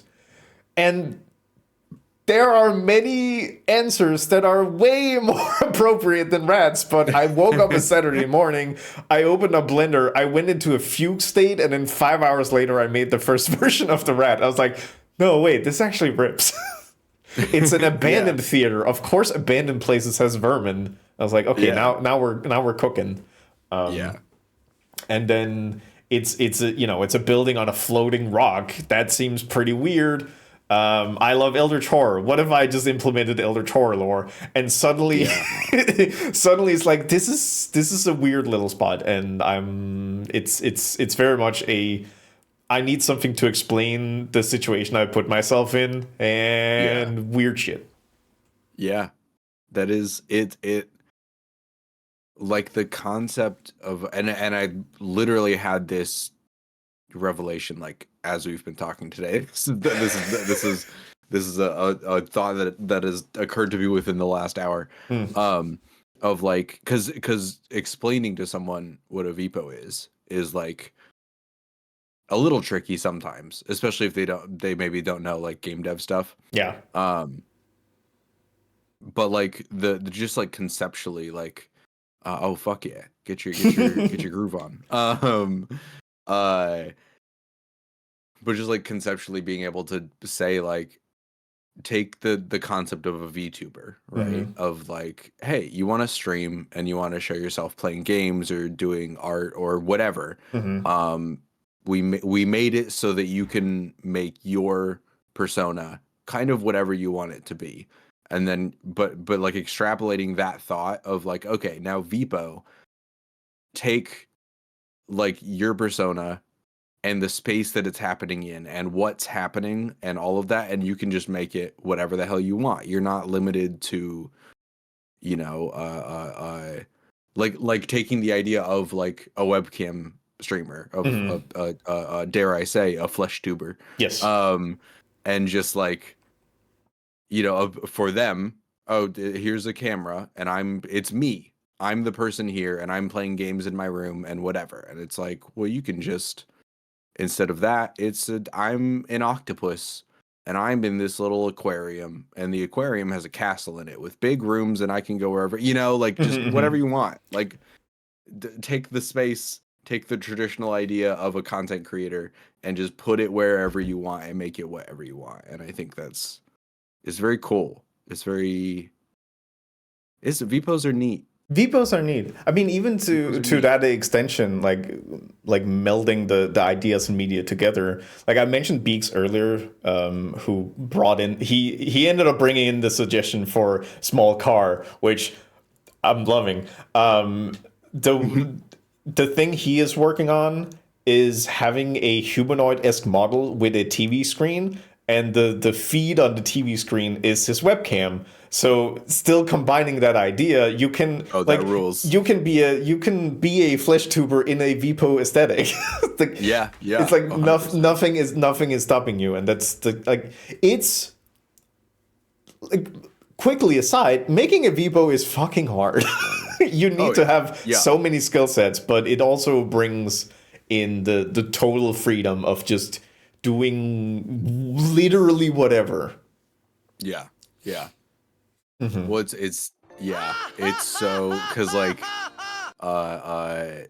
we have like Reb and I don't believe that Eli has done much game dev stuff, and myself and people who have like never like made a game before and are like, well, yeah, I want to make this like 3D, you know, interactive space. Okay, I'll do the Vipo thing. And like, yeah, it's just like there aren't really words for how much it is taking a dive just straight into the deepest of deep ends, because you need to be able to do some amount of artwork or procuring of models and assets and stuff. Some amount of sound work if you want to do that. You need to be able to do all the coding and stuff that it requires, which for the first game type project you're working on now includes networking too, because you need to get Twitch integrations in there. You need to get it to talk to OBS. Like it's just like, it's so much of a dive. Yeah, I was about to say, especially for what might be somebody's first project. I was about to say there is a word for it, and that's solo indie dev. Yeah, no, 100%. Yeah. It's like, man, I can't do like solo indie dev. You can start by making Pong. Yeah, you know, like you can. This is such a way to go. I heard like one of the like. I started working on this and I knew, okay, I was inspired by Dork Swift and Barry's House. I was like, cool, I'm going to make a 3D character. And I started working on that. And then at one point I got to like, okay, I've started making my 3D models. I need to start reading up on code. And then I was following like a gamedev.tv course. And they said like, oh yeah, congratulations. He was Australian. He said, congratulations on starting a new project. You probably want to do a lot of things, but we're going to deal with a very good thing, because what you probably don't want to do, which is one of the most complex things, is doing a 3D movement in the 3D space. I was like, fuck. Shit. Piss. It's like, here's how you do a 2D shooter where you just use the stick to rotate around. I was like, I'm so boned. yeah. No, it's a lot. That's the even with Godot, I started building the 2D Vipo even with access to all the stuff in Godot, because like, oh god, do I need to make a 3D model? And like honestly, the HD 2D concept for doing my Vipo is partially out of adoration for that art style and for that like type of genre, and like that's JRPGs are the games I play the most, you know, especially 2D pixel art old school type JRPGs. So like it is out of appreciation for that style. It's also so I don't have to animate 3D shit, and so I don't have to make up. I don't have to. I would like to open Blender as few times as possible in my lifetime. I think like it's just, it seems exhausting. I was about to say, like, animating in 3D is very difficult. Animating in 3D so it looks well is nigh impossible. I'm luckily I have met like Puffling, who is a trained animator, and Puffling gave me like a textbook, and I read through all of the textbook, and then we like sat down to make a walk cycle, which is also one of the most difficult things to animate. Yeah, I keep doing this to myself. Yeah, there's no easy way about it. Nope. Also, have a good dinner, Juno. Why did that one redeem? Huh. That was weird. Okay. What was it? There were two redeems that like fired off at the same time, but only one of them. I don't know.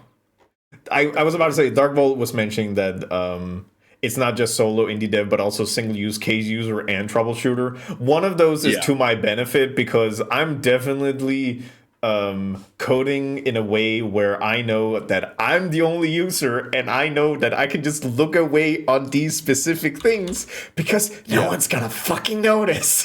Yeah. Because I am in control.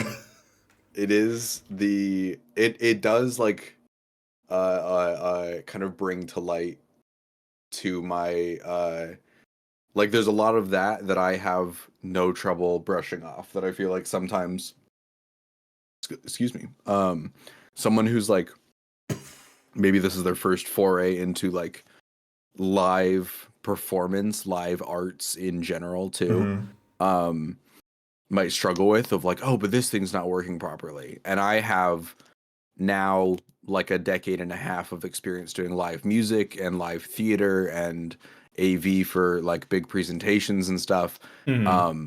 Hey gang, if they don't, if the audience doesn't see it, it doesn't matter if it's not working. You need it to work good enough for the show to go on, and that is it. It's only broken if they notice it. Yeah, exactly. And I'm just it is so like drilled into my brain now of like, if it can be as busted as you want it to be, but like if it looks good on screen and if it sounds good on screen and people are having a good time, does not fucking matter. Yep. Like the wonderful thing is that I know of several things in my overlay that is busted. Some of the things nobody sees and other things people see all the time. I am okay with the amount of bugs and scuff that's running this month because I'm implementing a lot of shit very quickly. But I also feel like just, you know, as you mentioned, like you get some sort of experience with running things live, and live is the death of things that work. So, you know, we're used to the scuff, and people who spend time on Twitch also knows that, hey, scuff is not necessarily a bad thing. It's interesting to see how how people deal with when shit breaks. No, 100%. And I feel like for like kind of our corner of Twitch where like it is, I feel like I would try and list people here, but like list streamer friends of ours, but I feel like it's so kind of pervasive within like our friend groups and stuff of like, it is always known and understood and appreciated that like there's a real human behind all of this, you know, like I feel like there are a lot of spaces in Twitch where like it's maybe so immersive and so put together that it's forgotten a little bit that like, hey, there's a guy in there, you know, like doing all of this and pulling all these strings and stuff, and like having a little bit of the scuff showing is like a real good reminder that like, oh yeah, this is just folks doing stuff that they care about, and like the show is not going to be perfect, and that's okay. we love it anyway. That's why we love it. It partially. being a little broken adds a lot of charm. Yeah, absolutely. Yeah, also, we was also mentioning that learning the lesson with DMing too. Yeah, I saw that. Yeah, exactly. Just the amount of like learning to bullshit and just pull shit out of my ass I learned as a DM has been wonderful. Like when it comes to like my academic career, well, before my, I would say, quote unquote academic career, like my uni years and high school years, I learned that I like oral exams way more than written exams because I can get away with not knowing shit in oral exams and still get out on the other side semi unscathed. Yeah. That is looking back on like the first couple campaigns I was in where the DM, like as a player, I was playing as a player character, and the DM was also somewhat new to DMing, and just looking back on the number of moments that I can now catch and be like, hey, I didn't understand how the rules worked because this was my first time playing, and then we tried to clarify rules with the DM, and guess what? They were lying. Like they didn't know fully either, so they winged it and it worked and we had a good time. Making rules on the fly. Oh my god. Oh my god. Oh, holy shit. Yeah. It's like I've experienced this a lot quite recently because we've shifted over to a new system. We've shifted over to Cyberpunk because for some reason, the last couple of years, I've decided that, you know what, I'm gonna be very vocal about how much I fucking hate corpos. Yeah. And I get to be a corpo sociopath, and all my friends are like, man, these corpos really suck. It's like, yeah, they do. Yeah. But the rule set is not. Okay, I'm gonna say something not super nice. But I have come to the understanding that most TTRPG systems are either made by mathematicians, or failed novelists. Yeah. And you can really see it in some systems where the world aesthetic and the world narrative is super interesting, but the mechanics are dog shit. Yeah. And Cyberpunk is one of those. Yeah. It's like it's such an interesting world aesthetic and just how people act in general and the systems, but the mechanics are so clunky, and I have had to fudge a lot of rules in my learning period. But the important thing is that it doesn't matter if I don't get the rules right. It's a matter of, do I keep the game flowing? And yeah. And then this is like the secondary important thing. I need to make sure that my on the fly ruling stays somewhat consistent, because if I say one thing in one case and then another thing in the other, they will notice. They will notice, yeah. They'll be like, hey, wait a minute. Consistency is key. Yeah, exactly. It's like, wait a minute, you ruled differently the last time. It's like, you're talking a lot of shit for somebody with 5 hit points. Yeah. Yeah. Yeah, I've actually been looking at I'm reading up on maybe starting a Lancer campaign that I think would be fun, which is a big like mech sim or type of TTRPG. I was about to say, that sounds like something made by Mathematician, where you spend most of the time just building a mech.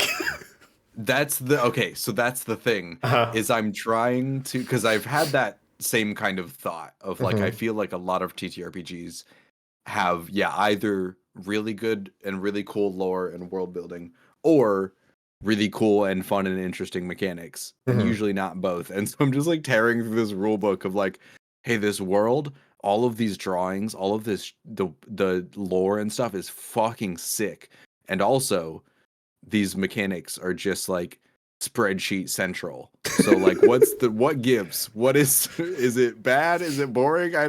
There has to be a catch. Yeah, I think I just need to find some, like, maybe try and find a campaign to watch of people playing it or something, because I can't piece it together which one is the weak point, but it seems, it seems very numbers and very like I said, like spreadsheety, and I'm so down for that. Yeah, I have on occasion read TTRPG rule books for fun.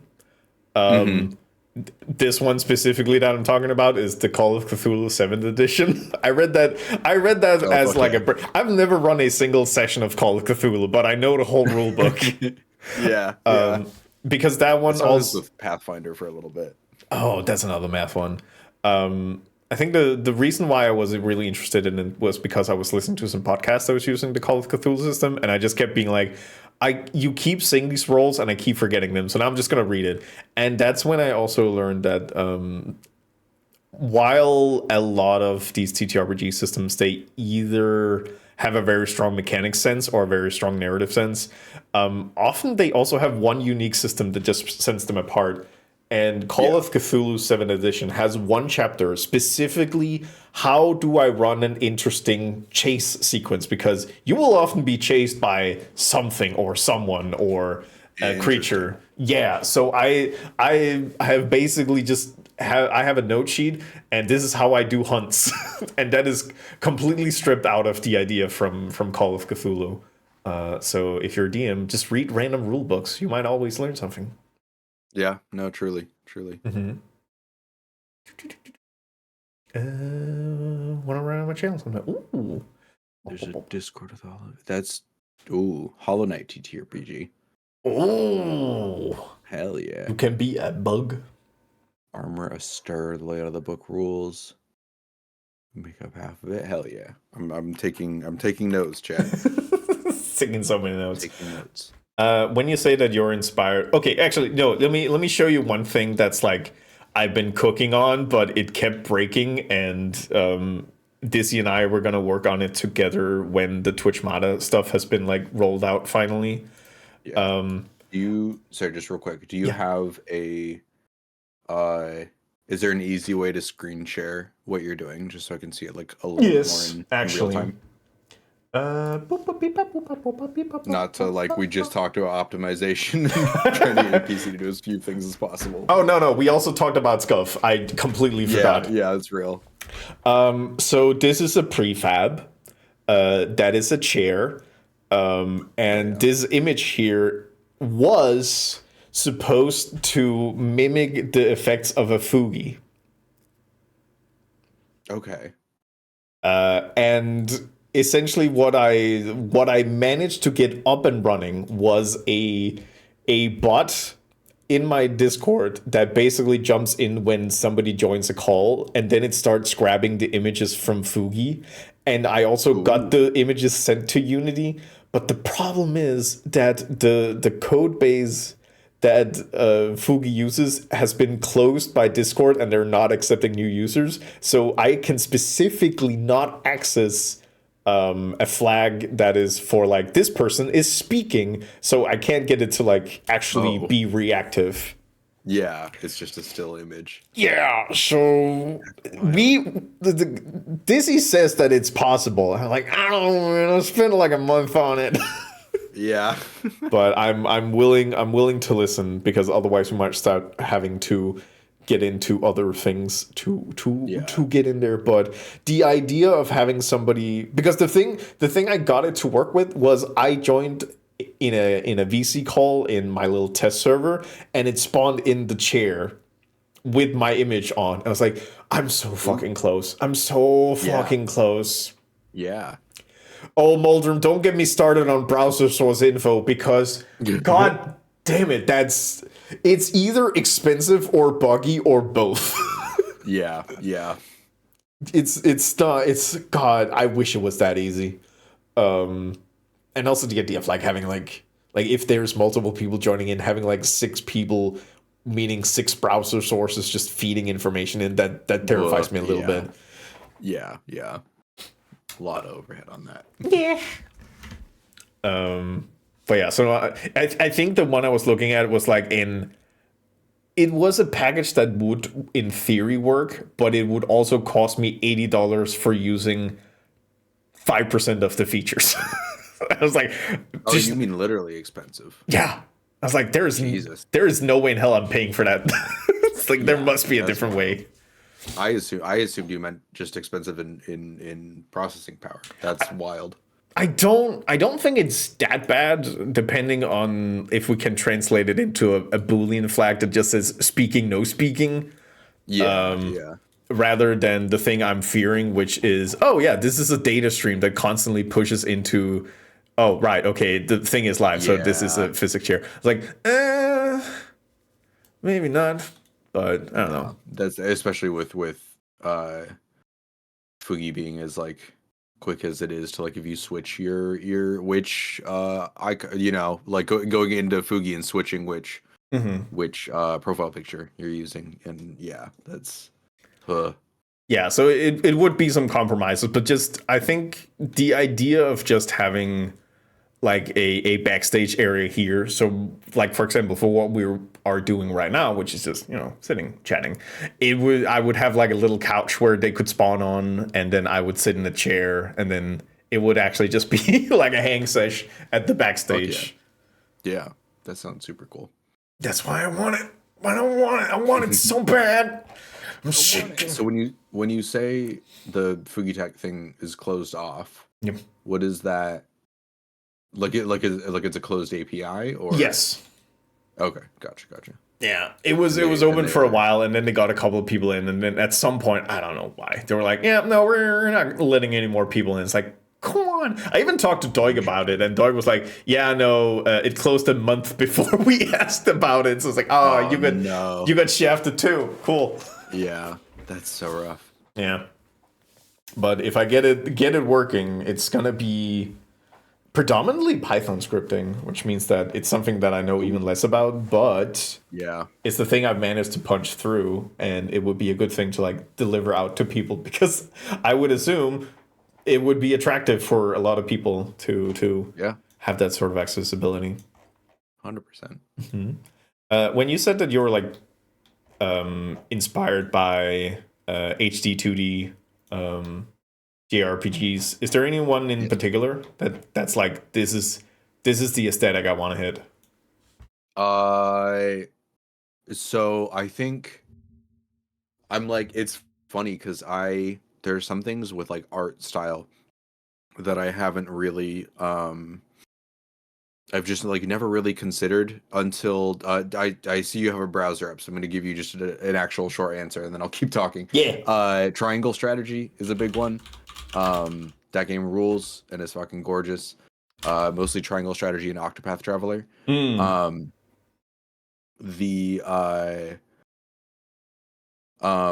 There's some things in art that I just have never really thought too hard about, such as like the angles and perspective. So like I sit there and I go to Spriter's resource and I pull up sprites for Octopath Traveler and for Triangle Strategy, right? And like trying to figure out, okay, these don't fully look like each other, and they don't fully look like what I have. Like what's the difference here? It's mostly the same art style. It's just that one of them is like straight on from the side, and one of them is from like a 45-degree in the air kind of camera angle.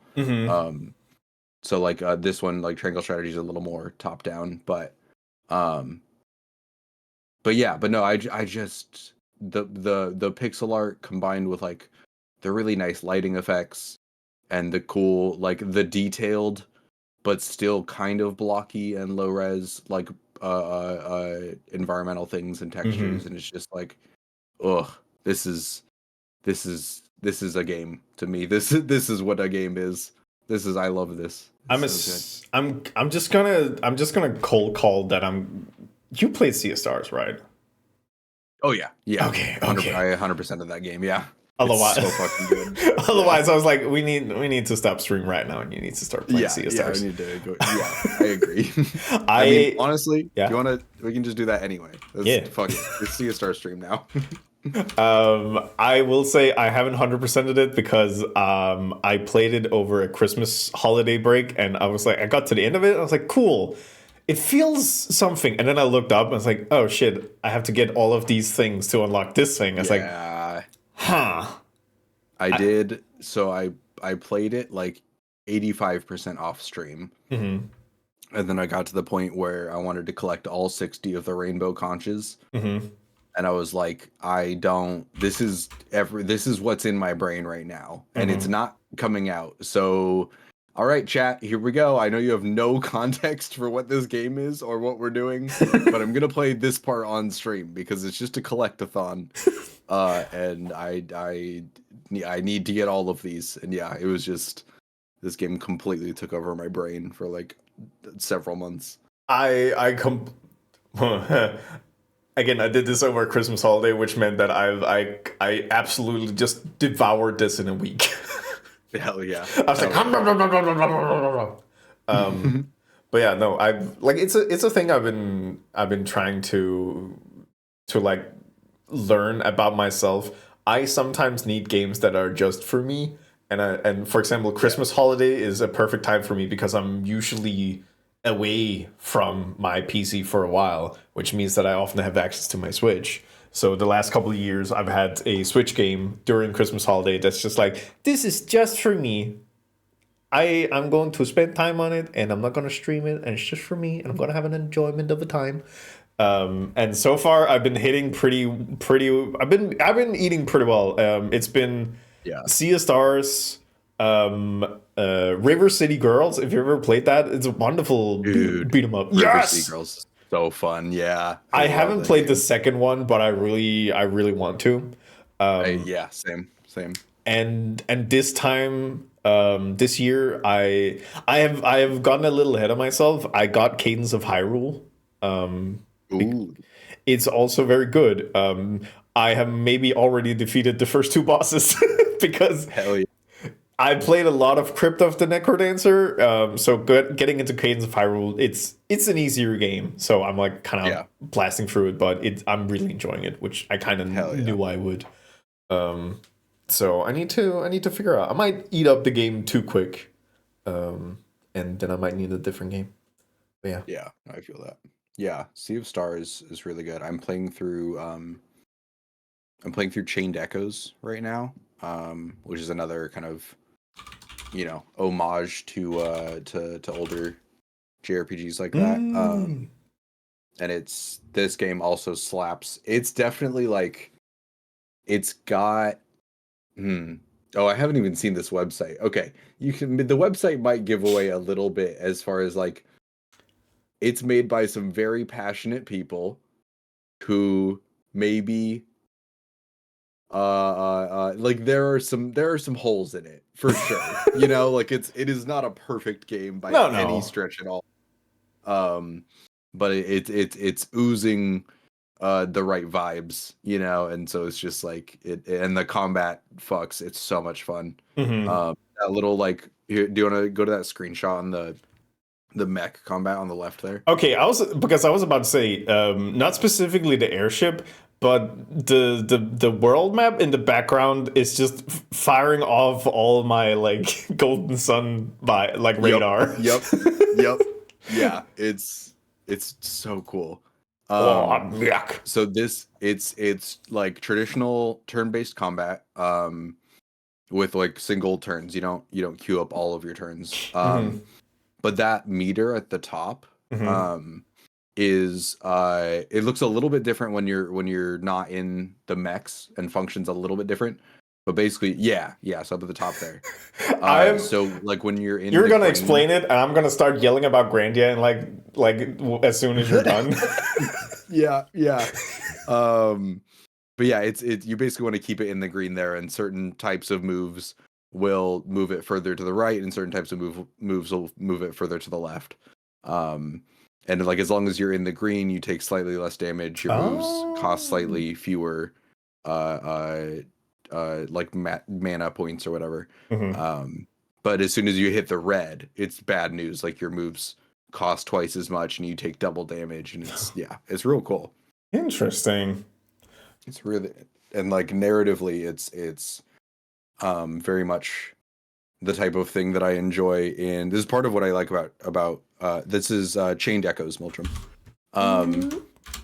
Part of what I like about triangle strategies so much is that it focuses it like there is a main character, that guy in the center there, and the story is like largely about him, but it's kind of the Dune type thing of like it is about this character but even above that, it's about the world and about the politics and about Okay. the maneuvering and whatever in all of that. It's much more about the world than it is about the individuals. I was about to say you needed to flesh that a little bit because I read the first Doom book and then I never was interested in reading the second one. So That's so fair. Dune never really got me. Yeah, that's Dune mega got me. And I think like and I'm still kind of trying to like figure it out of like because my attachment to media is so much more about the world and how it presents like the overarching, like the different politics, the different cultures and the different time periods and all of this stuff. And I attach a lot less to characters, right? Like the Blorbo Bash and stuff was a little bit me like coming up with, okay, what are my favorite characters from these franchises? But I don't attach to the characters quite as strongly. But I love good world building and stuff. And like I feel like, yeah, Dune, Triangle Strategy, Chained Echoes, like these games tell stories much more about the world, and I find that really, really fascinating. I think I'm on the opposite end that I will be interested in a world that will most often be the thing that I initially attached to, but it needs to be populated with characters I give a shit about. So I mentioned Grandia before, and I'll mention again. I mentioned it also under Blorbo Bash. The world of Grandia is fine. I will say it's like standard. It's standard JRPG, like one of the most standard JRPG. You're a teenage kid fighting a military evil organization that ends up dealing with ancient civilizations, and by the end you fight a chaos god. Like it's so bog standard. But I think it's also like, okay, nostalgia does play a major effect that it was literally the first game I ever played on a PlayStation 1. And what's more than that is the fact that there was not a lot of space on the two game discs that this existed on besides the game, but they did find space for a couple of voiced lines. And they decided on putting those voice lines in when they mattered the most. Like, the whole prologue of the game is him being in the city collecting garbage as his adventuring gear. Like, I think your shield is a potlet, which is like, oh yeah, no, you get a garbage sled and then you're on an adventure, taha. And then things happen, blah, blah, blah, and he's about to travel out, and he has a letter from his mom that he decides to peek in, and the letter from the mom is voiced. And I'm like, oh my god, no. Yeah. The feelings, yeah. It's like, it's so sweet and it has so much heart. To hit the other spectrum, I'm going to talk about a different JRPG game, which is, and the name is long, Valkyrie Profile 2 Silmeria. It's not that long. Actually, do you know if Valkyrie Profile 1? I've not heard this series of words at all. I need to show you something. It's what I actually think you might have interest in it then, just because of Valkyrie Profile 1's world is insane. It's heavily like Norse inspired in their language, but the world in and of itself is not really. This is the art style. It's actually been re-released recently, so it might be worth it. You might also want some of the old crunchier times. Sure, yeah. No, not Link. So we got a little crunch. We got man with berserker sword. The world aesthetic is essentially the world is nearing Ragnarok and the gods need warriors. So you, the main protagonist, is a Valkyrie who needs to go down to people in their dying moments to judge whether they are worthy of becoming warriors. So the game structure is a lot of small vignette stories, like a little closed off narrative about an individual, and then in the end, this character joins in. And then Oh, hi, after a couple of these small narratives, you start seeing the larger narrative that's been like teased throughout these small like intersections. Hey, the gods are maybe not great. Yeah.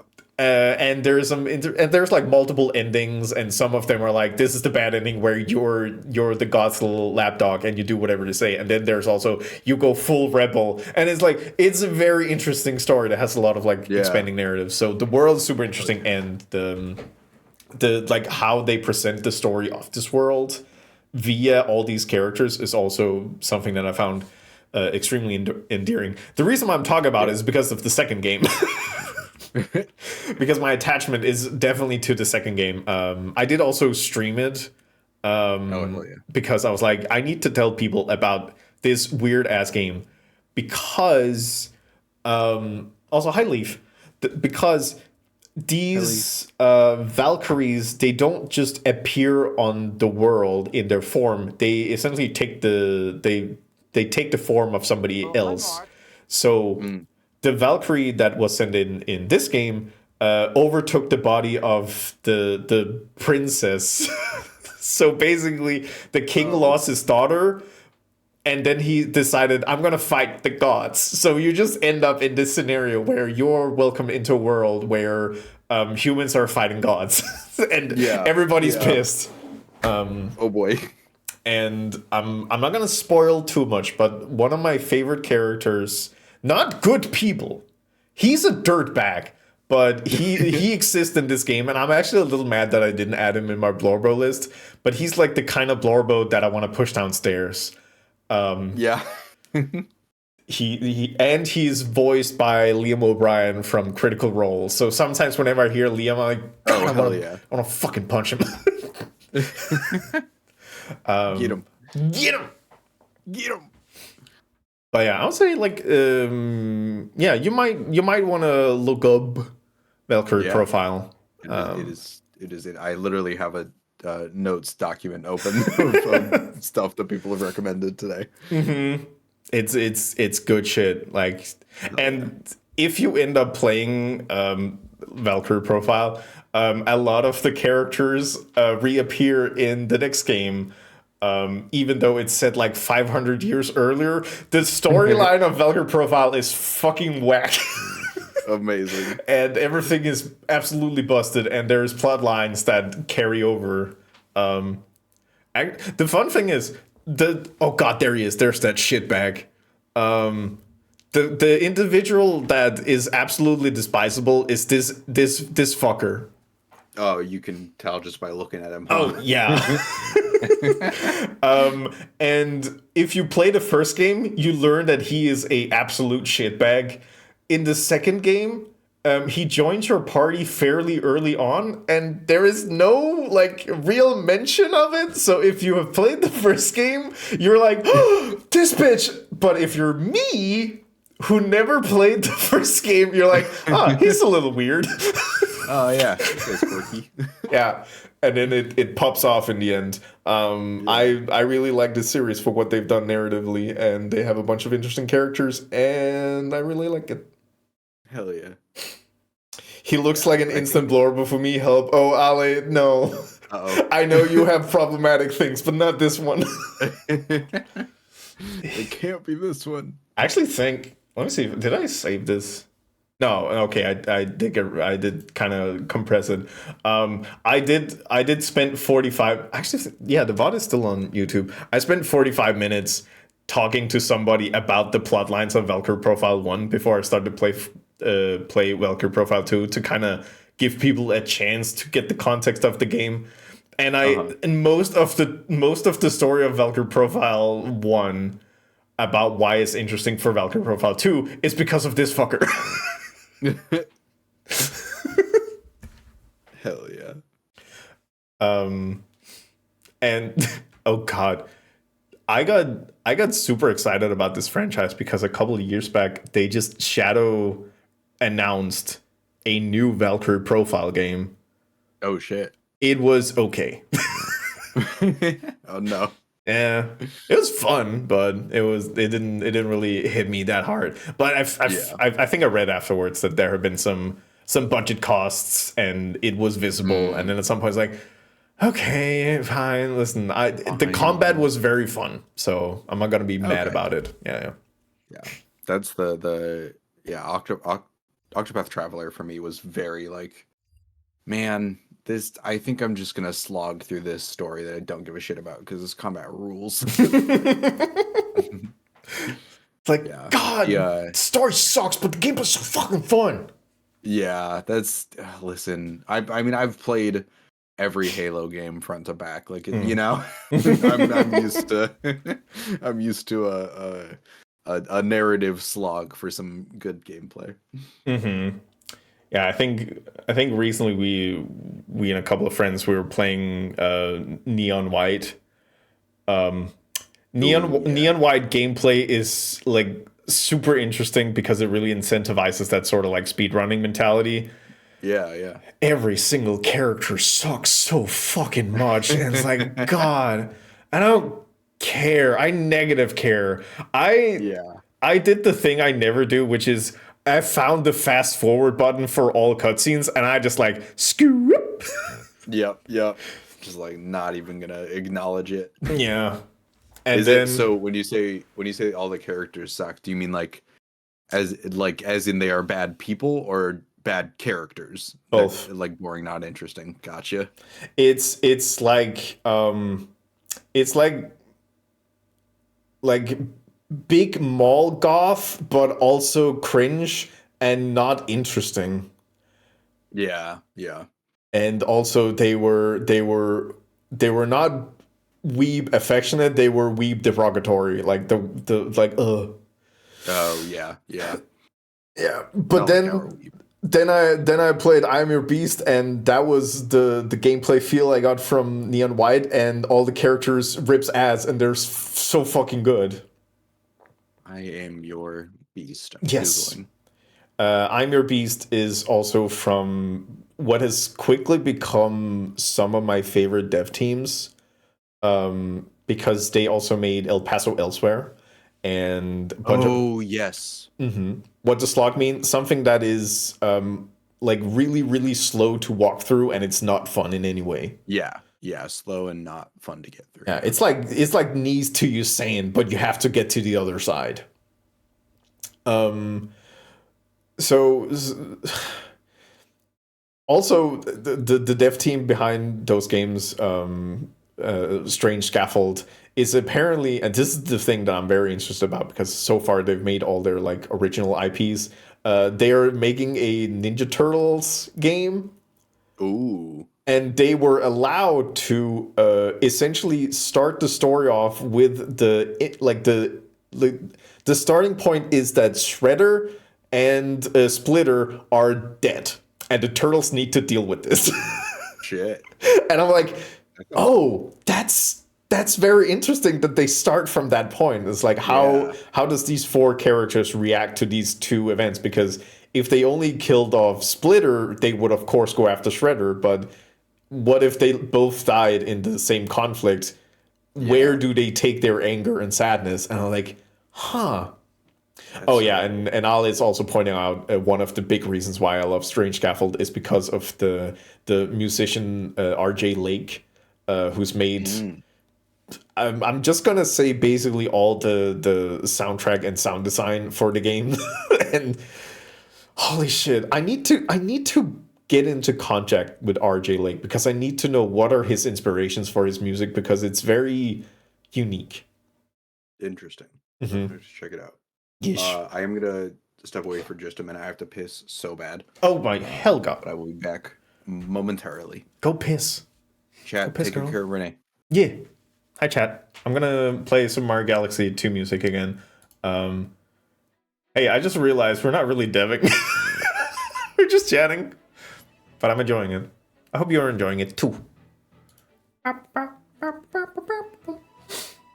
Starts off by killing my missing key dads. Yeah, it's like, hey, we're gonna make this game and we're killing these two characters immediately. It's like, oh, interesting. Chatting about game. That's so true. Yeah. Like starting to talk about Strange Scaffold would be a good entry point into talking about what's in, like, what sort of game design. I never talked about Grandia's system. Shit, we're gonna talk about that. Enjoying chat for games in time. Mutually mortal wounded toxic dads.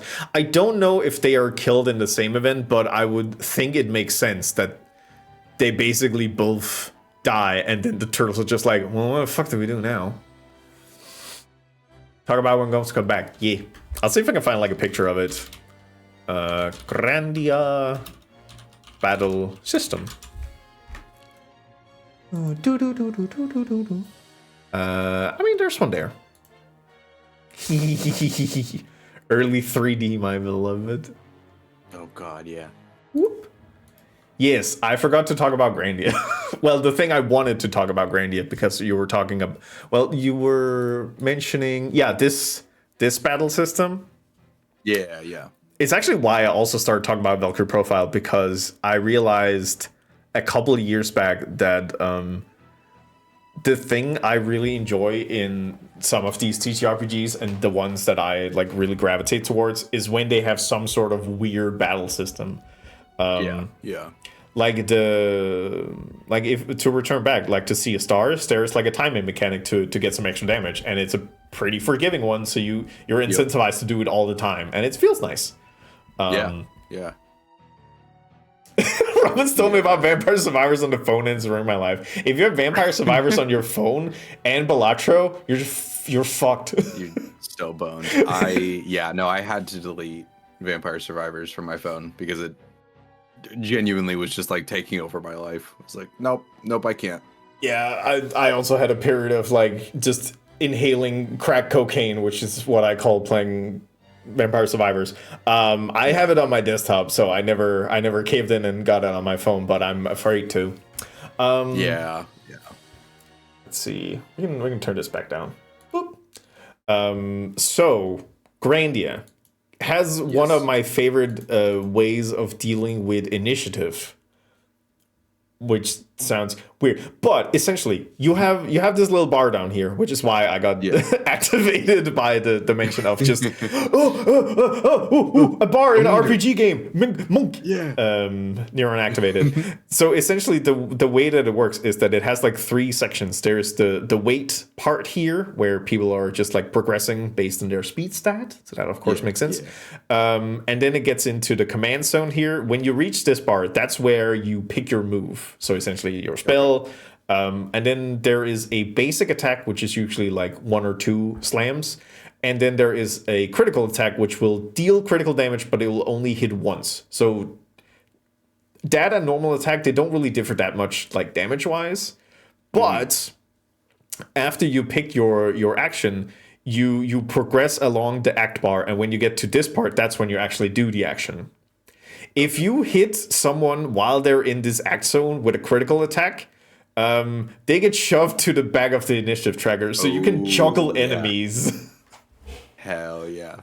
And they do a very good balancing of this in boss encounters, because a boss will then not only be one entity, because then you can just juggle them forever, but then it will be like 5 components that all do specific things. So you can be like, wait a minute, this part always heals them. I need to prioritize sending them to the back of that fucking line. Oh yeah. And it That's just really cool. It's so cool, and it made combat so interesting, because it was always like, well, I could deal more damage and they might die, or I could take the safe bet and just dunk them back to hell, and then somebody else can finish it off. Yeah. Actually, I think critical actually dealt generally less damage, so it was never like the one you wanted to go for. Yeah. That's so sick. Yeah. The there's I'm it's funny because like I used to be so like I mean close-minded, I guess, is probably the appropriate term, just about like game mechanics and stuff. Like I was like, yeah, I like turn-based JRPGs. I don't need a timing mechanic. I don't need an action-based RPG. I don't need, whatever. And I was that way for like a very long time. So even firing up some of the older like Final Fantasies, where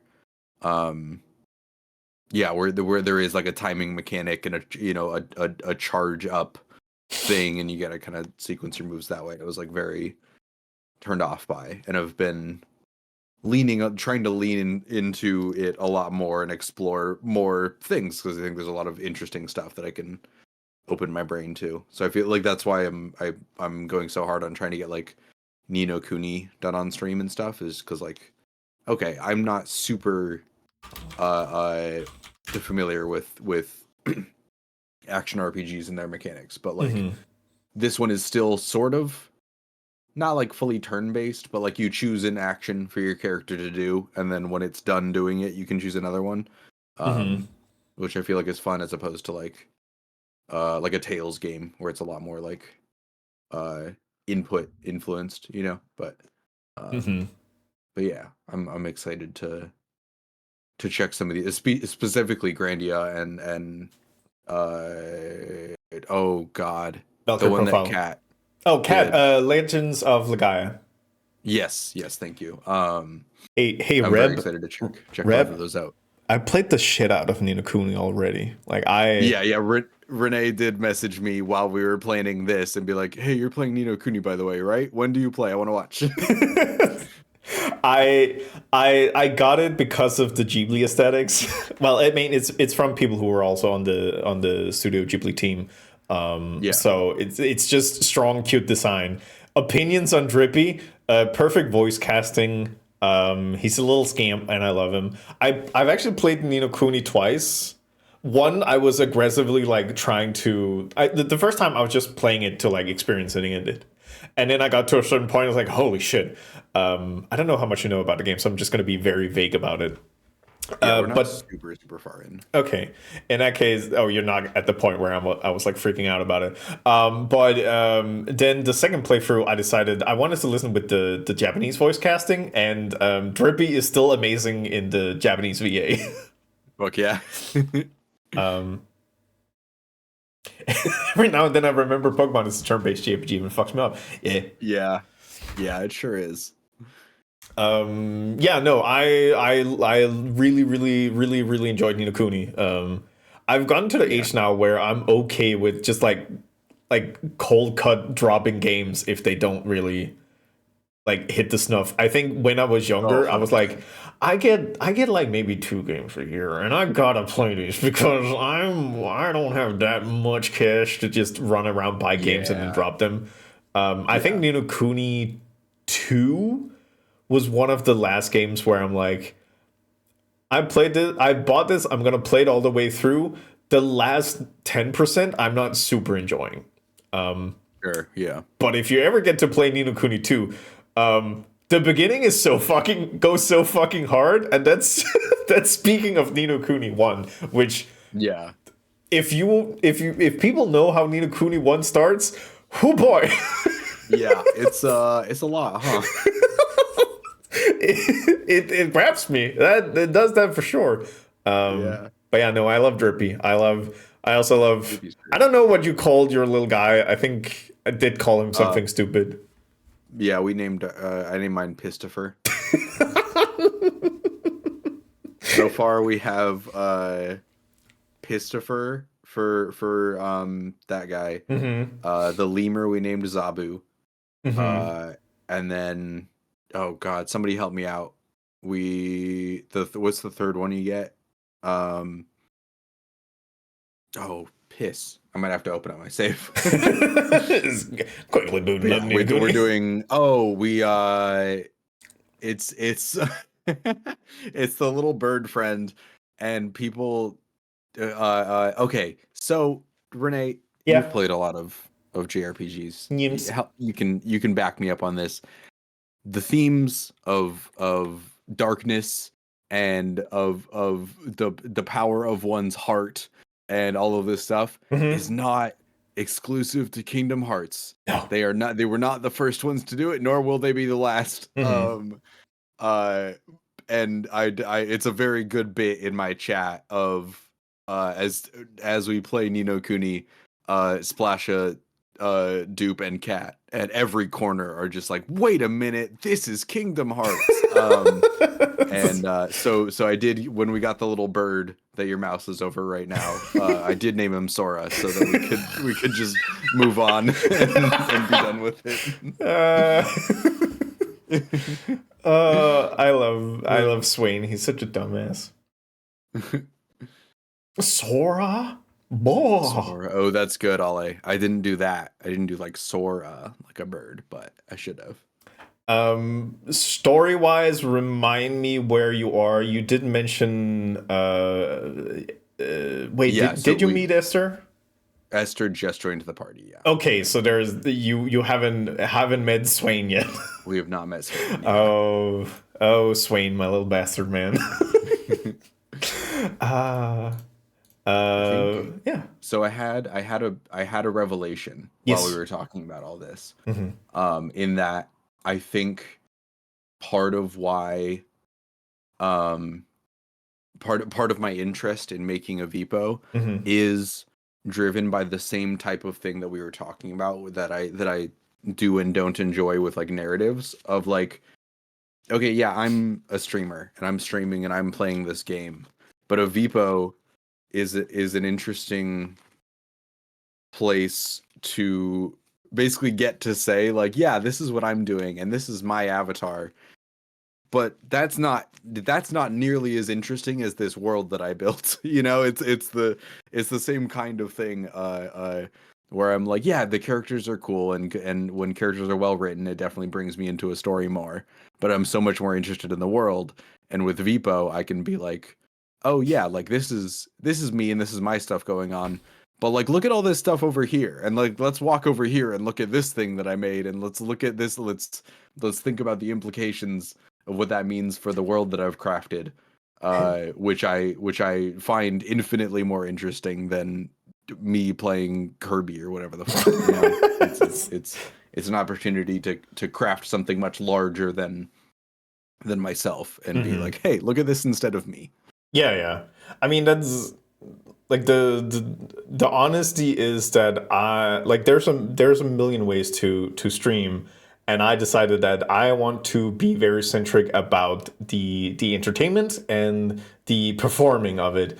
So having it in a theater, just like, you know, it kind of makes sense. Yeah, 100%. And I agree with you on the notion of like, oh yeah, like listen, we like to tell narratives about a world that, you know, for me also means like the characters that are in it, which is why that sometimes I just do stuff like, you know, put a little basement door in the corner. Don't worry about it. It's fine. Don't worry about it. Don't worry about it. Don't worry about it. Chad, don't worry about it. Don't worry about it. And also like the second version of the overlay also got interesting for me because I was like, well, I have a clearer idea of like what I am considering like canon things, which is also why I added a big crack in Rock That Glows for version 2.0. But I also have, I'm going to talk about a pet peeve of mine, which is I don't remember any specific streamers that do it because generally when they do it, I just kind of space out and then I generally don't watch their stuff. But people that have lore that presented in like a 1 minute snippet whenever somebody raids, like, this is the thing, and this is the thing, and this is the thing. It's like, I see that you've written something you're really passionate about. I'm not loving the delivery, which is why specifically I decided that the crack is on the backside and the camera is around here and you can see it, but it's like, wait, you're hiding most of this. And it's like, yeah, don't look at it. Don't worry about it. I literally, like, as I was going to bed last night, I watched a whole video. It was like way too long about worlds that are not so overeager to explain themselves. Yes. Right? Of like your well, of course, now that I'm talking about it live on air, I can't think of any examples. But I was about to say Golden Sun. There's still sometimes I don't really 100% get what it was the main villain Alex was doing. yeah. I have. I'll say real quick. I haven't finished Golden Sun yet, so no spoilers. But no. But yeah, no, 100%. It's that. It's like it's part of what I enjoyed so much about which is really funny considering the sequel, but Horizon Zero Dawn specifically, not Forbidden West because fuck that game. But Zero Dawn like does so much of just using in-world terms for things that are very normal to them and not telling you what they mean, and you just have to figure it out through context. Yeah. And that like with the like a raid and the Vipo type thing, like yeah, it's like it make the learning about the world earned, you know, like reward people for spending time here and for you know learning about like the little details and like what is that crack on the thing. I don't know, we can't see too much of it often, but like I bet if we stick around, maybe someday I'll learn what it is, you know. And like obviously like just learning about the world that the Vipo is in is like not in and of itself an incentive to like stick around and watch a stream, but like is a very good additional draw, you know. Yeah, where it was like, welcome to the bunker. Wait, why are we in a bunker? Don't worry about it. yeah, don't worry about it. Yeah, like I think I'm also like having the way that I like to present narrative is also very similar to how I do it when I'm a DM, which is basically I'm not gonna tell you shit until you ask. I need to know what you care about and that you care. Then I'm gonna tell you. It's also why I have a redeem that's basically lore crumbs. Like, ask me a specific question and I will answer it. Am I an unreliable narrator? Narrator? Yes, of course I am. That makes it even funnier. Absolutely. That's I and so specifically with like asking the creator questions about the thing was an example actually that video brought up a lot of like people writing into Tolkien you know, back in the day of like of like, hey, what happened to the Antwives or whatever after this? And he would just reply, I don't know. You know, it's just like there's no need to fill in every detail and to whatever. Like I didn't write it for the story yet, so I don't know what happened. You know, like there's not everything needs to be like super concrete and filled out and whatever, because that does at some point like start detracting a little bit from it. Yeah. Also, Weeb, to answer your question, what's in the crack? So in this crack specifically, there is a humming tone. I think it's like a F sharp. And there's a glow. I don't really have things to measure that with. Also, that sounds like nerd shit. But a glow and a hum. What about that? A glow and a hum. Yeah. Yeah, it's clear to me that the streams I enjoy are very upfront with the fact that there is lore, but they are not necessarily upfront with telling you about it. Yeah. Which I enjoy quite a bit. I agree. Hey, let me just quickly check here. Okay, that seems pretty good. Hey, can I tell you a little secret about a thing that I did, and I'm not gonna talk a lot about because I don't know if it turns out to be a thing. I like secrets. Yes. If you follow Big Nose Bug on Bluesky, they made an open call for a potential voice actor for their foil on stream. So essentially their villain character in their stream lore. I was like, that seems interesting. I have submitted something for it. Yeah, that rules. It was specifically because they mentioned Bradley Uppercross III from the second Goofy movie as an inspiration. I was like, oh yeah, I fucking hate that guy. Bradley Uppercross. Huh? Hold on. I'm Googling. Yeah, Bradley Uppercross III. Leader of the Gamma Moo-Moos or something. It's funny villain art. It will forever elude me. What makes a Tumblr sexy man? Yeah. Yeah. I don't know. But no, this is good. I mean, this does, untraditionally, like they're usually not like built. It's generally on the linker. people need to correct me because I have not seen a chart of a Tumblr sexy man. I know Sans from Undertale is one, which is why I'm like, I can't figure it out, man. That's the no, it's Sans and Bill Cipher and the one slur. Like I don't know, Doc. Yeah, it's like what are the connective taste in threads in men is this too one? specific for this. What's that? Like it's like what's the overarching narrative here? What's the lines connecting the triangle and the bone man and the lanky dude? And the Gaster Blaster guy, yeah. Excuse me, what? Oh, you know. No, I don't. Sans with the Gaster Oh, Blaster. Gaster Blaster in that sense. Antagonistic energy with no care attitude, greasy, wide, angular, shitty. No, but Bill Cipher is yellow. I was so you gonna can't say, pull yeah. that shit on me. and I feel like Sans is not really angular in of the fact that he is round bone man. Mm-hmm. Sans very squirt. Humanoid? What about Bill Cipher?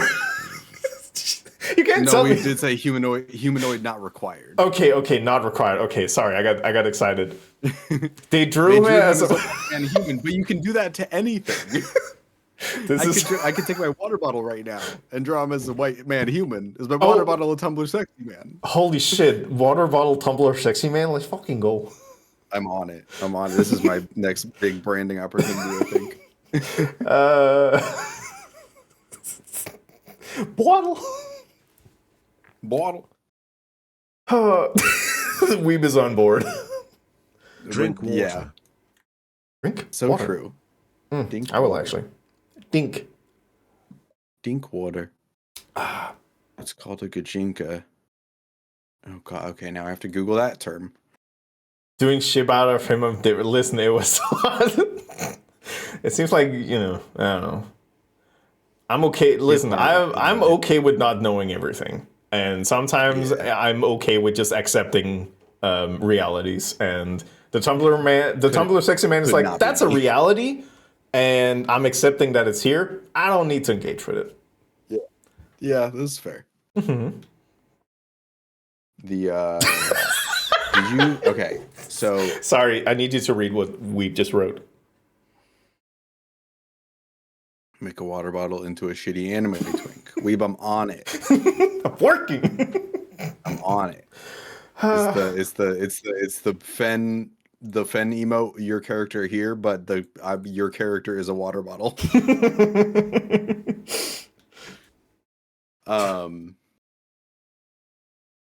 So for a little behind the scenes for chat, we started this conversation with like you reaching out and being like, "Hey, I'm trying to new VPO stuff," and just really like, sit down and bust out a bunch of cool shit.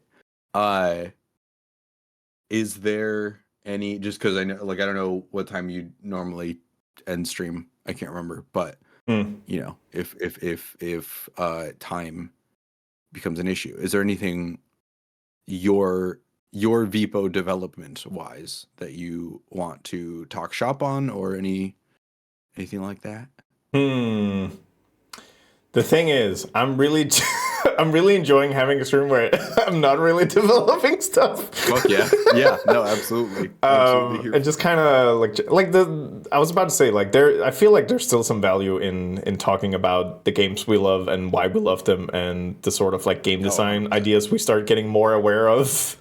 Like hey, listen, I played Dragon Age 8 Journey of the Cursed King. There's not a lot of interesting stuff going on mechanics wise in that game, but I love it. I'm currently playing through that game. Yeah. It was my first introduction to the word sinister, and I was like, this word is rad. Yeah. So yeah, like, listen, you were okay. You know what? The thing you were a suggestion of adding something of musicality, Yes, which I would be of great interest. Also, because currently in games I like to play in my off time, Fuser has definitely become one of them. I'm just gonna start mixing things from Crypt of the Necrodancer with Satisfaction, and realize that that's a beat that works with almost everything. Fuck yeah. And just spending an hour just zoning out and mixing music. It's so good. It just hits my brain. Rules. such a It's good really way. good. But can you actually let me just ask you, like, what's your journey when it comes to learning about music and music production? Because I know you do publish music in some Yes. capacity. Yeah. Just real quick while Yeah. we're because I could stand, I think, to stretch my legs and go for a smoke. I can switch to my phone and just talk with you that way if you're fine with the audio quality being a bit crunchy. We can Or I we can just test it take a and break. see. But Okay. you having a smoke needs that you need to take a smoke. Let And me switch to my phone and we'll see how bad it is. yeah.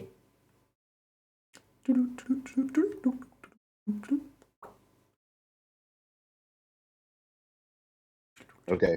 Testing. Testing. Chat, how Okay. crunchy am I? Okay, it like there was an initial phase of Discord like figuring out what to do, but it's it fixed itself. I think we're okay. Okay, cool. Yeah, so musical journey. I guess like okay. D- Specifically for your question, are you interested more in like uh conceptually how did I come to like music and want to learn more about it, or just like technically how did I start making it? What it like yeah. What's more interesting to you right now? God, hey, is it fine if I just listen to you talk? Because Yeah. I'm kind Yeah. of like you mentioned both. I'm like I feel like one will feed into the other, and I kind of want to hear both of them. No, definitely. Yeah.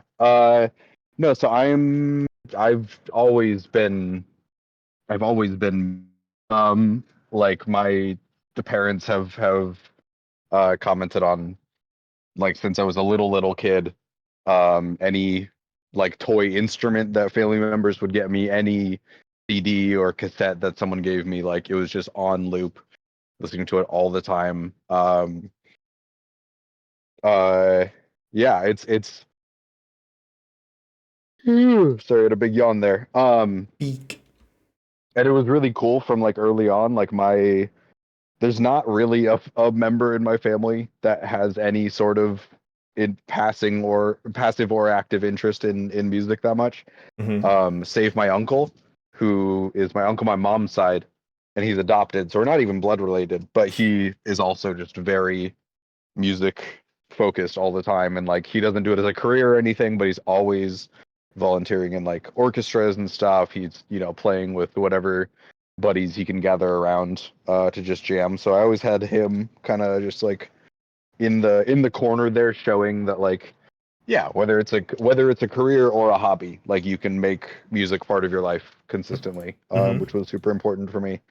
Uh, and then from there, I got to like middle school age, and I bought my first electric bass, which is the first instrument I started with. Ooh. I picked up clarinet in the school band. Um, and then on bass, I started playing in punk bands with just like random kids from high school. I downloaded like Reaper and FL Studio and started making music electronically for the first time, and then it's just kind of been nonstop and snowballed from there. I Mhm. was like the first of my friends to figure out how to set up a microphone and record an instrument, or like get an interface and record indirectly, and then I just started doing that for friends, and then I started doing it for friends of friends who had money, and then Mhm. just kind of Mhm. all snowballed from there. I got scooped into like doing live sound and sound design for theater things at some point.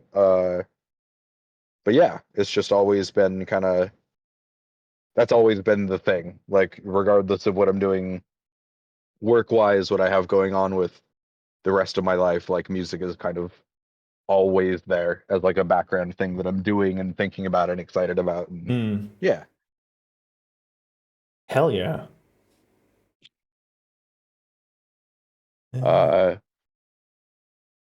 but yeah, so like when I'm it's funny because I don't like Reb who is someone who's very like excited about storytelling and about narrative and stuff. It's been really fun, I think, for us to kind of go back and forth, and like Reb will get really excited about some storyline or some character or whatever and tell me about that. And then for a while I was like, well, I don't really have anything that I like info dump about like that. And then I realized that I do, and it's just music. It's just, you know, Kendrick Lamar dropped a new album, and I know all the stories of like, you know, what this line means in regards to this beef he has this with this person and whatever. And it's just like there's so much about music like narratively that also takes place, and there's stories to explore, and it's yeah, it's real cool. I love it I quite a would lot. say I 100% agree on like the last notion that music is great, but when you have that sort of like narrative understanding of like for a lot of the tracks, like what's behind these songs and these lyrics and what was happening in the artist's time while they were making that, really deepens your relationship with the music. I had 100%, yeah. I had a 7-hour long stream together with Lowy where we went through the 3 newest albums from Queens of the Stone Age. Specifically because I had done some research. Like, I knew some of the stories behind like what was happening in his life at that time point, but I did like a little deeper dive, and then we sat and like read the lyrics like after the song and like during the song, and we like I cried 2 times during that stream because I was like, I am loving this album so much now, and this one track specifically. Yeah. The thing is, like, the VOD exists, but because we were showing because we were playing music from the albums, that of course did not work. So it's a muted track. But in the in the description, I put in timestamps and links to every single part. Oh, nice. Yeah. But the thing I learned is also if you just straight up take video from others, that will also get detected. So I had to like, because we're showing music videos from some of the songs, I had to go into Premiere and just like black bar that shit. I was like, listen, otherwise the video is like hyper blocked in every single country. So I have to do this because otherwise nobody will then ever be able to do it. But yeah, I really understand that, and it has also driven me to Lowy and I, we're doing a new thing that we've done like twice this year, which is we're calling it Napstablook sessions based on Undertale, where we pick an album that either one of us knows or both of us are like semi interested in. And then we put it on, and then we like lie under weighted blankets, and we just kind of space out, and then we pause after every song, and we just kind of check in. Like, so what did you feel about that one? It's like I really like this part. It's like, yeah, that's very interesting. So we heard Leprous for the first one of their newest albums, which is a phenomenal album. It's a prog rock band that has an insane drummer. And then the second session, we were listening to Pagans in Vegas, which is by Metric. Ooh, yeah. And I like during that, like it's a fun thing because I also learned like why I like that album specifically, because they've released albums after that, but I'm not really interested in those. And that's because we realized that album in specifically was their most experimental phase, and they were doing weird shit. And it was great. Yeah. Did we look at the like Clockwork Animatic? Yeah. Yeah. Yeah. Yeah. And you cannot see it on the video because there's a black bar over it. But yeah, so I've been a huge proponent for telling people to listen to albums sometimes rather than just singles, because sometimes albums just makes things a little bit better. And I did get V, who is a chronic single listener, to listen to the whole Leprous album. Hell yeah. Yeah. Yeah. It's Like Clockwork Animatic was one of the first things Rep showed to guys. Oh. Yeah. Blah. It was really cool. Mm-hmm. It was here, let me switch back over to my computer so fast. Yeah, it was like, what was it, yesterday, the day before that? At some point I showed Reb all of To Pimp a Butterfly, which is Kendrick Lamar's 2015 album. Because yeah, it's like the songs from that album are not still chart toppers. They're not, these like timeless like club and live show classics. But it's an insane album for him to drop as like his third album as this really hot up and coming rapper. And like, what are we getting? Oh, it's this like super narrative heavy, like experimental, like jazz kind of album. And it's I was about to say, like, I've heard a lot of people talk about the new album. It's like, it's sick, but I've never heard like more described about it. The fact that you're calling it a narrative jazz heavy album was like, wait, I'm suddenly extremely invested. Yeah, well, so this is not the new. So the new one, GNX, is much more like, kind of classic like, West Coast like rap style. But to Pimp a Butterfly specifically is like the first two songs are both just like some fucking like freeform jazz style shit with him just like rapping / monologuing over it, and it's again like at the time it's like he had dropped two albums that were pretty like pretty fresh. They were doing really well. Is very much in the West Coast and like Southern vein of the modern rap stuff. And then 2015 comes around and it's just like, oh, this album is just weird. There's like two songs on it that you can just play out of context and they're like bangers, and the rest is just like super like I said, like narrative heavy without the context of the album. The songs don't make a lot of sense and aren't like super hard hitting, but we listened to it like cover to cover, and there's a whole narrative at the end with like, I don't, actually, if you haven't listened to Pimp a Butterfly, I'm not going to tell you what happens at the end. It's almost spoilers, but I love that. It's such a like listening to that album cover to cover is such a journey. Is there's so much to unpack, and like you have to like listen with like read along with the lyrics and stuff, and it's really cool. But yes, Reb did show me that animatic. Yeah, I know Queens of the Stone Age, but I had not seen that visual stuff. Chance are all in chat, but yeah, it's really cool, and it's like it can like play into so many of the other things too, like like so My Chemical Romance, as much of a meme band as they can be as nowadays, like Danger Days, the album was, they had written the next My Chemical Romance album, and then Gerard Way, the lead singer, was like, hey gang, sorry, we're scrapping this whole entire album that we've already written that's just kind of our usual stuff. I have this comic book idea and I can't publish it right now. So I'm writing a concept album about these comic book characters that I made, and we're doing that as the album. And the rest of the band was like, yeah, all right, cool.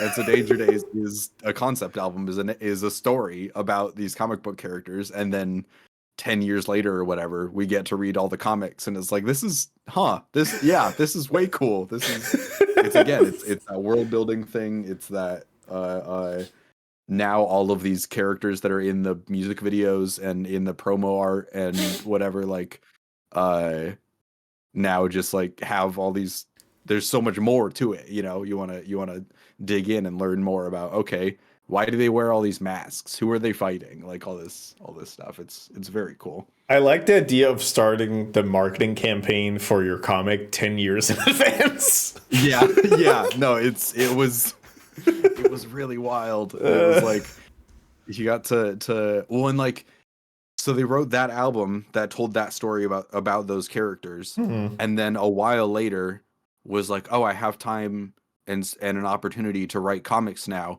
so I'm gonna write the prequel to that album and like all the build up to those moments, and then like 5 years after that, I'm gonna put out the comics that actually tell the story of the album that the album tells. It's so wild. It's very cool. I love Zik. Hello, Love Zik. Hello. But yeah, it's I like music as music obviously like it's for me it started with like you know a what's the like you know just as a sonic experience of like, oh, I like how these instruments sounds and I like how this song goes and whatever, and then yeah, you start to dive into these things and it's like, oh, they're really really really powerful narrative devices too. Totally agree. God, I like this vibe. What, just sitting around talking shop? Yeah, kind of. Yeah, no, I agree. I agree. Like if I like pulling the curtain back a little bit, which I feel like we've said this a couple of times, Several times, yeah, several times. Like when I was like, okay, like for the last 2 months, I'm gonna do something weird. So for November, it's like we're doing partner push, and it was mainly as like an experimental thing to like see what is the effect of doing a partner push. Which is not a lot, but it's very nice, and I liked it. And then after that, I was like, I feel like I have a VPO overlay, but I don't feel like I've added anything substantial in a couple of months because I've been locked behind feeling like I need to finish all the rad models. So I was like, what if for all of December I just dev'd like crazy, and I'm not gonna do it for more than a month because Jesus fucking Christ, and it's a short stream month too because I'm gonna like go on holiday for last week or so, and like after Christmas, there will be some streams between Christmas and New Year's, but I'm counting them out of December because, God damn it, I don't know if you noticed, but there's a lot of video games and they're pretty fucking bangers. Apparently they're cool, yeah, and I don't know, man. I'm okay with the like we have one more feature that we're gonna add, which I'm very excited about. You might also be excited about this, but it was a suggestion from Doik, which is what if chat could play piano? Ooh. Yeah. So the idea, we're gonna see how it plans out. I'm gonna try to do some research, but I'm dedicating 2 streams to it because it's kind of a weird idea. The idea would be a channel redemption where you could add a text string. So it could be like AA or like DDDA, and then it would play like those notes. Yeah. And then it's a matter of like figuring out like, okay, we need to add pauses in some capacity, and like how do we handle the sound library and stuff? Like, do we just have notes for things, or is there a smarter way of doing it? And I feel like after that, if I take all these like things that have been happening during this month and just finish that's a lot, and I can kind of chill for a bit. Yeah, absolutely. Yeah. No, that's super cool. I there was someone who hung out in my chat for a while who I have not seen or heard from in a while. They're still like in the Discord. They're not very active, but this guy Data Dev Eric, who I streamed every now and then, and I would pop in, and he was actually working on basically exactly that of if I like have the scale just set, can somebody like send in just a string of numbers and it'll play those, those notes on the scale in that order. And like, I think the like that kind of thing is very cool, and I think is like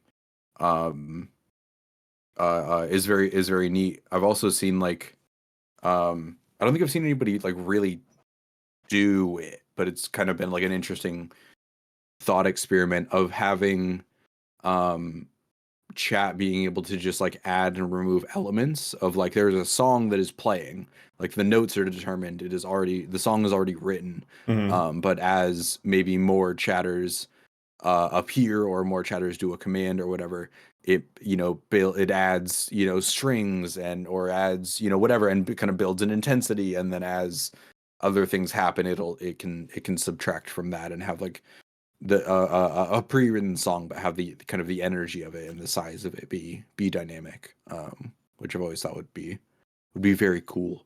That is such an interesting idea.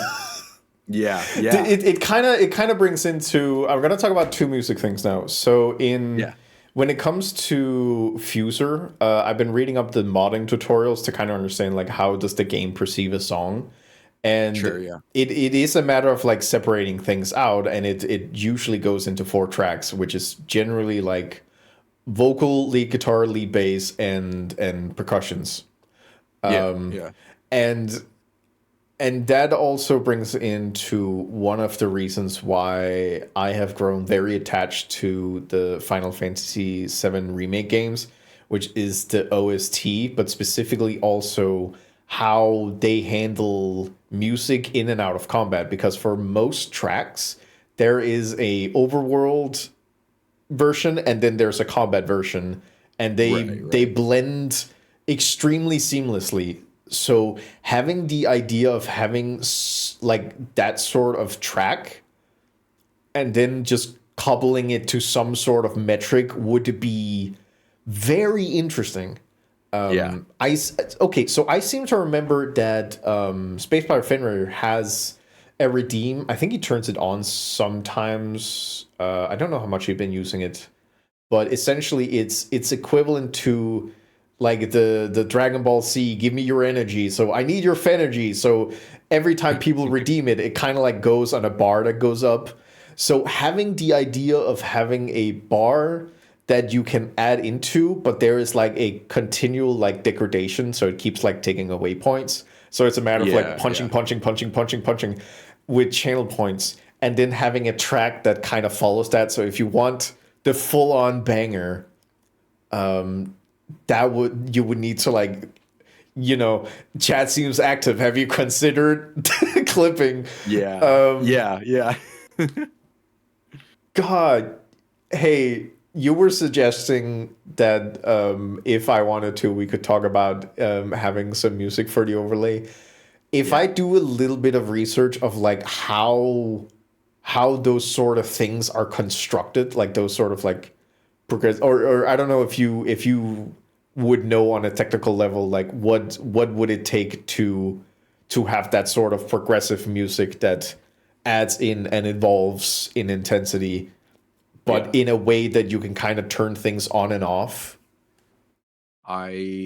So technical side, like especially in Unity specifically. I'm talking just like on the music construction level, because I'll figure out on the Unity side. No, I mean we can so part of what's so fun with Ableton specifically is it has a so there's there's session view, and somebody in chat might be able to help me out. Ableton Live session view, and there's another view, and I'm completely losing it. Session view and clip view. There we go. Or arrangement view. There we go. But in session view, basically, you have all your instruments, and they're kind of like there's a bunch of clips you can trigger of like, okay, this is my drum track, and then here's all the different drum parts, and I can kind of cue them up individually and just have them loop and add and remove things and whatever. And so it's a really good way to build things out like that. And I think I think a short answer, yes, absolutely, we can work on something like that. Amazing. Because I think if this is the thing we want to add, which I feel like, okay, I'm gonna say the thing that's like very Twitch streamy and kind of monetary, which I'm not super loving, so I might change it a bit. You've gone full corpo, just embrace it. No, it's more like what's the feature that like, of course, makes sense. It would be tying it to a hype train. But I don't like that, because it doesn't really have that pull and push idea of things going down. Stop hitting the bell. But I mean, it could be fun to have a hype train, but not being the sole instance where it exists.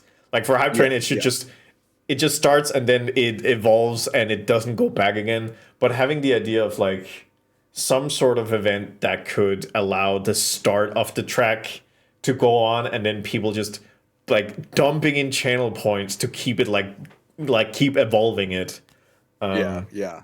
Or even like leaning into like what Doig Swift does with their raids being kind of this other ship showing up and there being a battle going on, like having like battle music trigger specifically when you get like raided or something similar. Like that could be super fun. And having that kind of having it kind of like ebb and flow depending on how many of your viewers are doing the redeem and how many of the raiders are doing the redeem. And yeah, I think there could definitely be some cool shit there. So the fun thing is that for the Rat Band I have 3 animation sets, basically low intensity, mid intensity, and high intensity. Oh hell yeah! So we're already there. But listen, it has been prophesized from the long before times.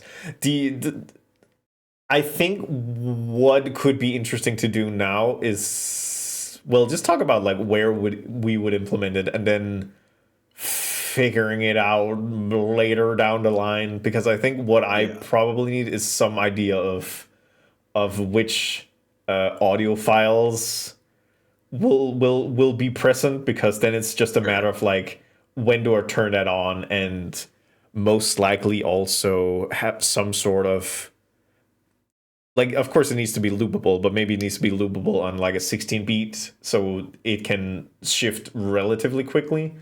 But then again, I need to figure out like what terms do I need to Google to learn about how they do it in video games, because I looked up progressive music evolution and there was like progressive house rock. It's like, that's not the point, man.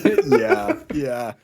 It's really funny trying to like find certain concepts for using music with streaming or certain music technology things or whatever, because like music genres are just, there's so many of them, and they so hi Iota, and they just have so many names that like trying to search like dynamic or progressive stuff. It's like, oh, you want progressive house, you want progressive rock, you want it's just like no, I mean the literal sense of the word, not the genre name. There's so many of them. When I was playing No Straight Roads, I also learned a bunch of new like music genres I never heard about before. I wanted to like No Straight Roads so much, but it was a gameplay issue, right?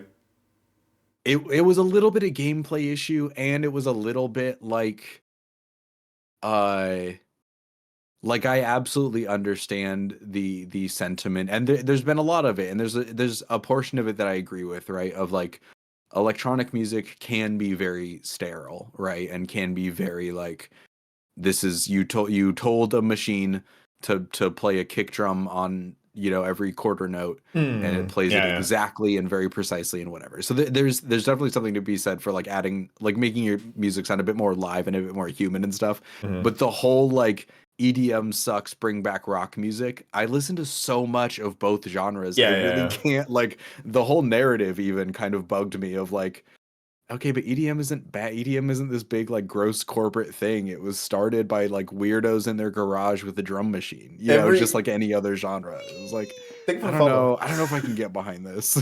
Yes, like I can definitely see the like narrative story like development, and when it started to like, okay, we are end up taking some like cuts to what is good for it to work. So for example, like, oh yeah, we need the little man against the big man. Yes, perfect. What's the sound of like little man? Yeah, there's some punk rock. Let's fucking go. That's good. Okay, who's the big man? Well, it's a music game, so we need to cast a villain. We need to have a villain genre. Is it gonna be country? It should have been country, but nobody wants to listen to that shit. And we have James Landino standing over here who wants to make the music, and he's really good at EDM. So we're making EDM the bad one. And it's like, I can see it, and that's also why, like, I love the game despite all of its faults, but I will say the thing I will end up saying is that um, I am very much looking forward to if this studio releases a new game. Yeah. Also, there is really good country out there. I was thinking about like corporate country. Like I feel like Yeah. corporate country can be a genre. Well, and that's the thing, Ale, is that goes for every genre. Yeah, there there's is a good version of every genre. It's very difficult, I feel like, and that's where I think like I'm generally just like very open-minded about genre and about style and about sound, and so like trying to play a game where literally any genre is cast as the villain music is like it's a little bit hard for me to sink my teeth into, you know, but it's yeah. Mm-hmm. Yeah. So like from the narrative aspect, that sort of dichotomy of like pitching these two things against each other, that I feel like that was probably a thing that came later on, because the idea probably at the design level was we want a music game where there is evolution in the music where it leans towards one or the other.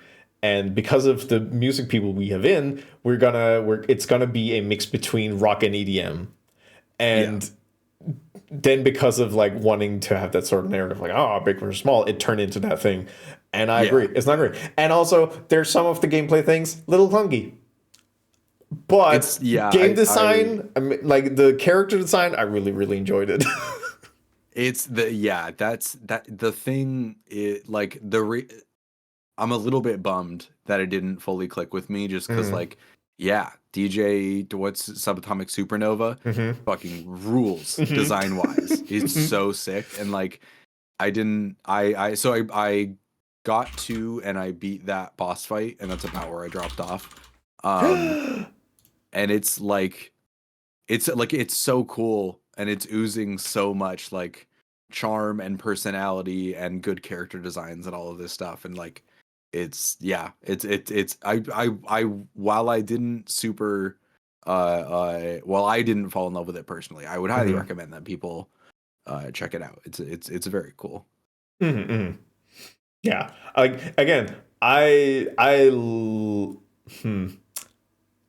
love a lot of things about the game, so I'm always recommending it with an asterisk. Like, I'm gonna warn you, there are some issues, but I will still recommend that you at least look at it. And there's a lot of games that I like, but I won't recommend because I enjoyed it, but I'm not gonna recommend it. Like, there are games that I like at the same level that I will not recommend. But this one's no, it got merits. Yeah, definitely. It's at the very, very, very least, it's super unique. You know, it's definitely doing its own thing very distinctly, which is really cool. I will also say, like, Disco Elysium is also being brought up. For Disco Elysium, it's more I need to have a read on your vibe whether or not I'm gonna recommend Disco Elysium for you. Oh, really? Yeah. What type of person would you say you wouldn't recommend it to, if you can put words to it? I wouldn't recommend. So I know a couple of people who've dropped out of it because of the pacing of the game. It's a slow game, and you need to be okay with that. It also has some like narratively wise, you can hit a child, you can talk to a bunch of racists who's trying to make some very good opinions. A lot of people suck. There's talk about sexual assault. Like, there's a bunch of like hard topics, so you need to be ready to deal with that. But I think for most, like the thing I'm mostly like holding back on when recommending it is when it's about the pacing, because if you drop the game by day 2, I'm sad. But there's good stuff waiting, but it takes some patience to get there. Yeah. Like, I think the last time I streamed it, I managed to before like taking the December break, essentially, which is what it ended up becoming. I thought I had like Time Saturdays, but I have not had Time Saturdays. I managed to play through literally the best side mission in any RPG ever because you end up having a disco dancing cop that passes out. It's like, it's great. Fuck yeah. Yeah. You know what? We ended up talking about a lot of things, but the idea of having like an evolving progressive track is tickling my brains in such a capacity because if it is a 3-tier track, it can also be tied into the band animations, which I'm like, oh, interesting. You know what? Actually, let me get over there and show you how they look, because it was again one of those cases where at some point I was just having a lot of fun making these animations. So some of them got a little chilly. Where am I even? Oh. Wait, where did it go? Hardcore. Feel the music. Oh yeah, the egg. So true, Juno. Also, since I talked to Cad, we're gonna improve the lighting on this one. So this is the slow one. So see, they're kind of just like vibing, jamming. Yeah, they're just grooving. I just real quick. I knew that you had a band and that they were rats, and I forgot that meant that they were probably the same size as the other rats, and I'm enjoying just this little tiny band so much. That drum kit is so small. It's so good. I still remember that Kat was like, Renee, that's a really accurate like drum set you model. I was like, yeah, I looked at a reference because I don't fucking know how a drum set looks. So I just I looked up like jazz drum set and I found that one. I was like, yeah, that's pretty good. So this is the slow jam. This one is the little higher intensity, so there's a bit more pizzazz going. I think the cellist is probably the one where he's like, wee, sending out a little bit. Using reference is a good tool. I don't know if artist knows this, but references are pretty good. And then this one, I think for this one, like for all of these, like when I was animating, I was listening to the same track over and over again. For the drummer Horatio, I was listening to like Doom Eternal soundtrack. And I think for Rochelle the singer, I think for this one specifically, I was listening to Metal Gear, like the What a Thrill. Amazing. Yeah. And I don't know, for the trumpet, I was just enjoying the idea of like just blowing so hard you just hold yourself up in the air. Yeah. The dude has achieved flight. At least like semi-levitation. I was having a lot of fun with this. And this was before I was like talking to Puffling and understanding basic concepts of animation. So I have looked at this a couple times, like the temptation to go in and redo the 3, 6, 9, 12, 15 pieces of animation. It's like yeah. Like these rats are still on the old rat model because I didn't want to redo all of them. Yeah, remaining beats. So real and fair. My remaining bits. Thank you, Weeb, for your bits. Hell yeah, Weeb. Shut it! If I can redo mine, you're gonna love yours too. I'm not saying I'm loving it. This is a concept of I have grown my skill set over the time of me starting making a Vibo and now. And this was about midway through. So I'm like, I know more. And at some point I'm gonna go back and have a look at it. Like a lot of the things, I don't think a lot of the things in my overlay anymore are like on a version 1. They're like on a version 2 or 1.5 at least. Sure. I think currently the car is maybe the only thing that's like on a version 1, but oh yeah, it is tied to my character controller. I need to change that. It needs to have a separate little car. Beep beep. Oh. Yeah, it's a Boolean flag. It's fine, but I just a little high. Thank you for the toots. Thank you for the toots. Yeah, I think Core was also talking about that it's possible to define an area and then randomly spawn in. So the idea would be that I would have my little car parked here, and then people could like spawn in on the asteroid, and then it would be a matter of me to kind of like dodge and weave, just beep beep. Or in the case of, I think Sage was like, you need I need to be the first one you hit with a car, otherwise we're not friends anymore. I was like, yeah, you know what? That rules. Yeah, I have a script for making it possible for me to like push things around, and I've already added that to the car and like cranked it by a factor of 10. So if I hit a rat, it's gonna go fucking flying. Gone. Yeah. Oh, hi, Melvin. Oh, hi, Melvin. Big Melv. Big Melv. Would it be like exclamation bar obstacle? Yeah, I think so. Reb and I saw a possum in someone's yard last night, and we were losing it. Pogging. Yeah, we were like, when I was talking with Kat, we were also talking about adding like a green underlight for Melvin to make it even more ominous. Oh, hell yeah. Which I think is gonna be pretty good. Yeah. But yeah. That is, so in messing around with Godot and stuff, Mm-hmm. I did do some amount of toying around with, like, making a space, trying to light it, all that stuff. Lighting in game engines, it's fucking hard. Like, Yeah. it is hard to get right. It is. So I one of the things with the HD2D look that I think is really important is the lighting and the specific ways to do it. And it's very difficult sometimes to replicate, and especially when, like, okay, well, I'm using Godot. They used Unreal. Unreal, has, like, I would say, at least slightly more lighting options and capabilities and stuff. And it's like, okay, fuck, how do I replicate any of this? It's tough.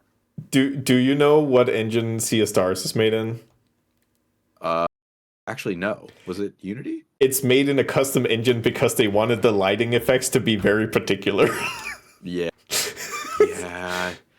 Yeah. Well, because I heard somebody mention that they used like it's all 2D sprites in quotes, but that some of it is 3D because of how it calculates like the lighting and the shadows and stuff. Yep.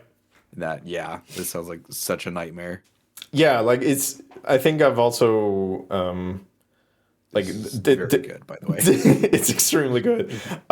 Like that's the thing I've learned, and now the thing I've learned now about, like, why would you ever do a custom engine when Unity or Godot or Unreal or others are right there? And it's like, it's when you have such a particular vision that the engine cannot do, and it's not designed for, that you have to start making your own game engine. And when you start making your own game engine, you don't make games anymore. You just make game engine. You make a game engine. Yeah. That is one, because Love 2D is like so light in what it lets you draw a sprite on the screen. It lets you, whatever, but like you don't have any. That sprite is literally just an image. There's no properties or anything like attached to it, and so you have to like build. Like I built my own class system, for like some amount of object oriented stuff, and it's just like, this is like I'm not making my own engine. Let's be clear, but there's still a lot of that boilerplate that's like gone, and you have to just kind of, okay, what do I want it to look like when there's how do I have to make a whole class and a whole separate object for UI stuff? And it's a lot sometimes, but I'm enjoying it. What we're saying is there are wiki pages saying Unity. I might have gotten something slightly wrong, but I do remember there was something about the lighting engine being, or at least the lighting aspect of it, they needed to do something specific about it. Which It would not shock me at all, because like even looking at this, just the way that those, like if you want to restart that video real quick, just the ways that like when that thing opens up and the light is coming out, but you can see that they are blocking it. Yeah, is like definitely. Maybe not super difficult, but annoying to do. Yeah.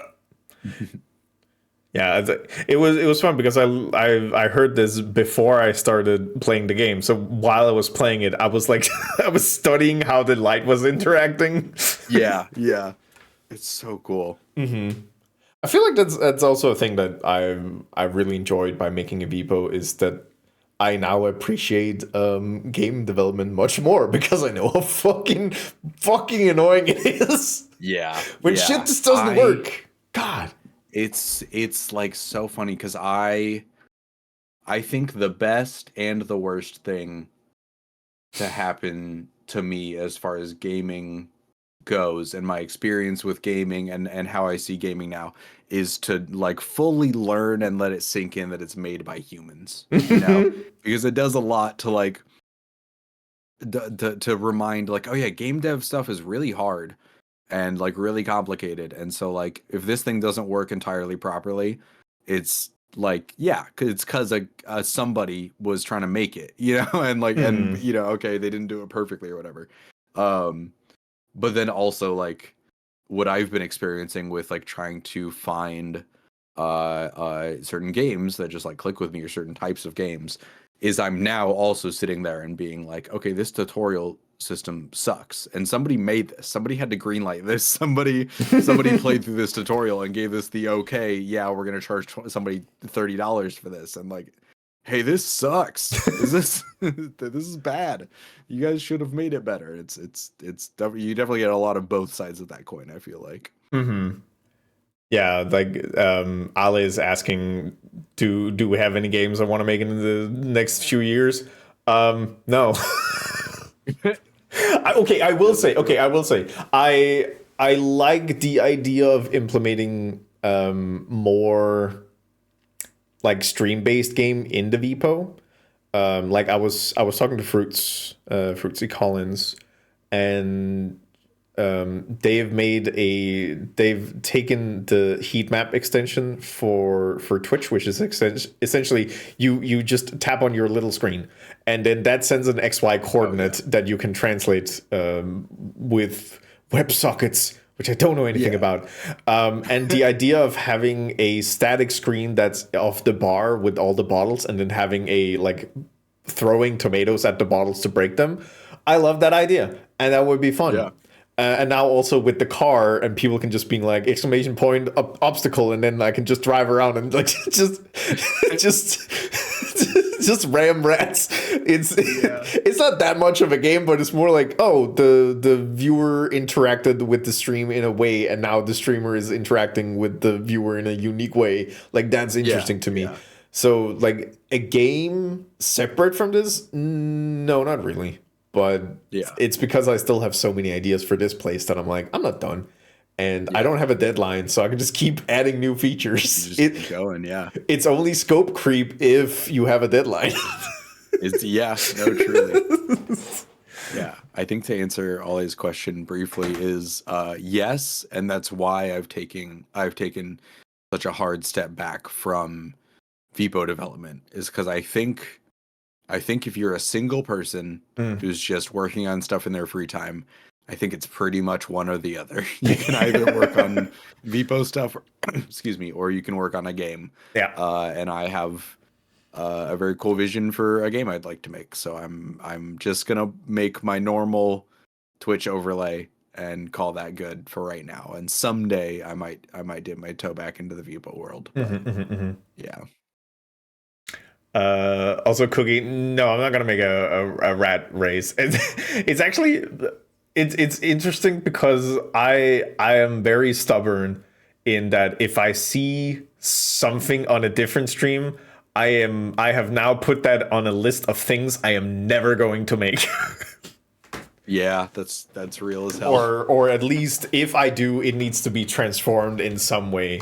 Like. The Toots is a wonderful example because the Toots originated over on Dork Swift's stream, and it was a library of 30 farts, and Redeem played one of the farts, and it's like, this is fun. Everybody loves the Toots. Nobody hates the Toots other than Doik, which is why it's not there anymore. And Martina had like asked me beforehand because I was loving the Toots, and when Doik was talking about like, we need to get rid of the Toots, Martina offered me the Toots, and I was like, no, because I don't know what to do with them in an interesting way other than just playing fart sounds. And then after having the rats like existing in the space, I realized, wait, what if the rats are like statically spawned in, but whenever they fart, they will just project towards me and slam me, and there is a sound. So now it's suddenly transformative. So when and then also later on, I learned that the way Unity deals with audio is relatively kind of quick and hacky, which means that there is a camera, and that has an audio listener component. And for a long time, I was like, oh, that's kind of lame. And then I realized, wait a minute, I can put the audio listener on me, which meant that now I can do 3D sound, so I can hear if a fart is far away.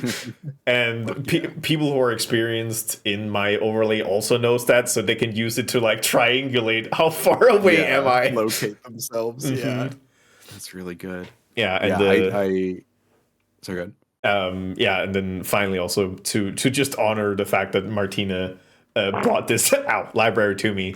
While I was debugging things and just trying to see if I can make things work, I just said like, oh yeah, I just need to make it so that when I press the F button, it runs the function on rats.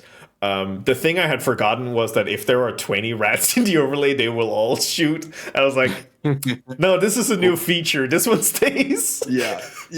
This is not a debugging tool anymore. This is a fully fledged feature. Yeah. So so essentially, I saw that thing and I thought, that's funny, people love it. When I have an idea of how I can make it my own, I'm gonna take it, but for now, I'm not taking it. Yeah, and that's, I think, because it has a good point. There's tens of thousands of streams. It's okay to overlap. I do think, there's definitely, and what Reb is saying, it's frustrating when I see other similar ideas executed first. Like, there's definitely something to be said for like wanting to give other streamers like the space to have their thing and to not kind of cramp their style or whatever. But but when you're doing similar ideas, like having your own spin on it is definitely important, I think. Weeb says nothing is created in a void. Yeah, like we are all we all consist entirely of things that we have seen and experienced and influenced us and all that. But taking a cool idea that someone has and putting a very unique spin on it, I think is very important, especially in the streamer space, both for like respect of other people's kind of ideas and identities, and like you don't want to just rip their stuff straight off, and also like, okay, how am I keeping people here with my uniqueness? You have to have something that sets you apart, and for I would say many people in our corners, it's not because we're so stupid good at Valorant or because whatever, or because I don't know, man, my KD's pretty fucking choice in the game I've never played. But it's stylistic things, and it's the ways in which we entertain that make us unique, and so finding good cool spins to put on those things is important. Yeah, I mean, if you break it down, the rats are just stream avatars. The little plugin extension. It's all stream avatars. Yeah. But just the fact that they're in a 3D space and they can, like, a thing I've wanted to implement for so long, but I'm like terrified of starting, is rat locomotion. Essentially, instead of when you are in the scene and you go !bar, instead of teleporting there, they will run over there, because they do have run animation. I've just never utilized them because I'm terrified. You have to actually do pathing, because it's just I have this visual idea of being in the bar, and there's a bunch of like rats in the scene, or like the theater hall, also higher nerve point, and just everyone typing !bar at the same time, and just having like this like Plague Tales wave of rats just like running in. And of course, if the rats hit me, I need to ragdoll and get thrown around. Like, the idea is so good, but it's really choice. I'm terrified of like breaking or like changing up the whole like teleporting or just like spawning mechanics. I've been like taking small steps towards having like a system where like all the spawn locations, they are mapped in and they are points. So now it's just a matter of like go from point A to point B with this thing. But I don't know. I need to read up on like nav meshes and stuff. I think nav mesh usually works better on a flat surface, and I've basically decided not to do that. So yeah. I was gonna say the because I mean, correct me if I'm wrong, but the you have not done like game dev stuff before. No, this is my like, first game dev project. It's so like for lack of a better term, just because it's the general use for it, like enemy AI pathing of like, okay, how do I create a thing that automatically finds a path and gets from point A to point B, and having that be your first experience trying to get that working in a space that is as like vertically complex as the one you've created. Sounds like such a nightmare. Yeah. Community goal to have your people on next features really need. There is a reason why I handpick people for this month, because I needed to talk with them beforehand, because I have very particular ideas about what I would welcome into my overlay. And if there's like a community goal and there's a thing picked and I'm like, I don't like the idea. Yeah, I was gonna say, I think this ties very well into something that this is, beginning of us talking, so it might not be holy shit. Yeah, that's a lot. But you were mentioning earlier, some people might not have been here, but the having that kind of game design document in your head for the Vipo of like, it needs to fit with the vibe, and you know what the vibe is. You know, it's having other people vote on it is risky, dangerous, whatever. Oh, so you have a list of filter ideas, and then they pick which one you pick next. Okay, yeah. That seems more of a thing that I would go in for. Okay. But I feel like the thing is also like, and that's also why I wanted to talk to people like people with experiences outside of my own. So people who are more into the game dev, or people that I know. Like Doig was one of the first one I asked, because he's been doing this for a while and he has some ideas of it. And we were talking back and forth. Like I think the one with Doig is the one idea that has evolved the most from initial idea to what it's going to end up being. But then it's also like talking to Kat, because Kat knows lighting, Kat knows theater craft, and I have a theater and I know nothing about like proper lighting. So I wanted that. And for you, it was an excuse to also talk to you, but also music and stuff like that. But interacting with all these amazing people also made me realize that I generally don't know what I don't want unless I'm being presented with it. So some of the initial suggestions was like, this is in theory a good idea, but I'm not jiving with it. So we need to take what you're saying and maybe skew it a little bit. It's the is like the quintessential like, hey, what do you want for dinner? Oh, I'm not picky. Okay, what about this? No. No, that is the worst idea I've ever heard. How dare you offend me with this dog shit idea? I want burgers. Oh, thank you.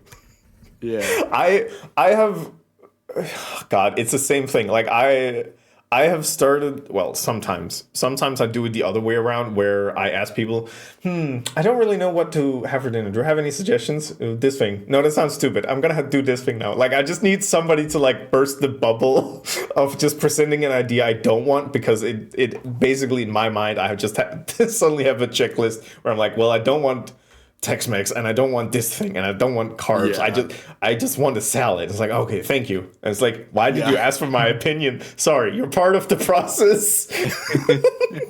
This is part of it, yeah. Just real quick, because I'm gonna forget if I don't say it out loud.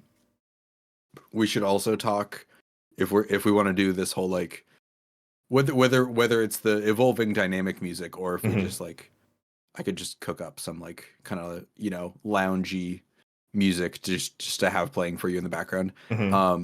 We could do like a fun thing where it's you and the like whatever listener is attached to you and wherever you are in the Vipo. If you're like in the theater with the band, you hear it in full quality. But we could do a thing where like when you go out to the lobby, the quality of it changes. Like you're hearing it through like PA speakers or something. Yeah, like a That could be kind of fun. little bit of a low pass. Yeah.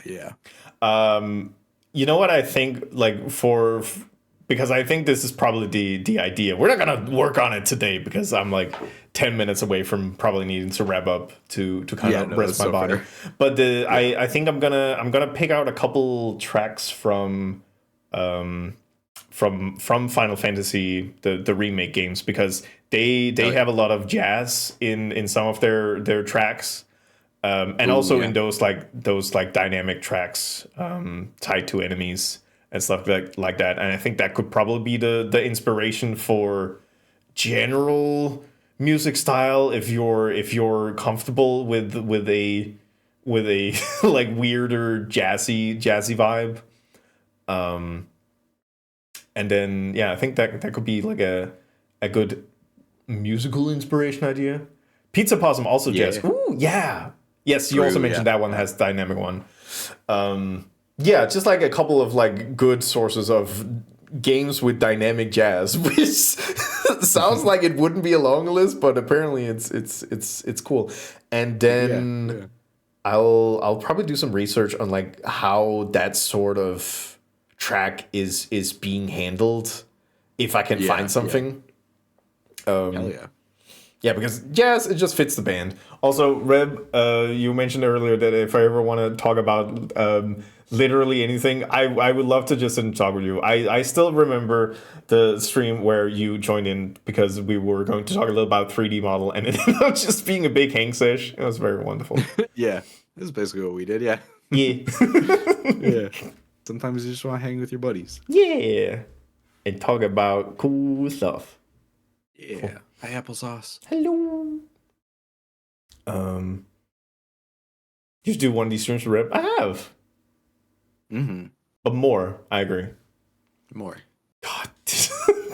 I'm pretty sure this is from Darkvolt doing a stream a long time ago. Like, I wish Darkvolt would stream again. I would love to see Darkvolt's process. I always see the end product, but I would love to see the process. Their little harpy creatures. Yeah. Beep, beep, beep, beep, beep.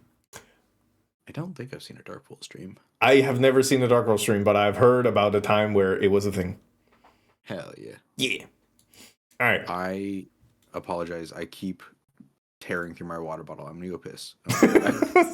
It's perfectly fine. I was about to pick out raid targets and things, but you can go piss, and I can figure this out, and you can come and say goodbye to people after you've been sloshed off.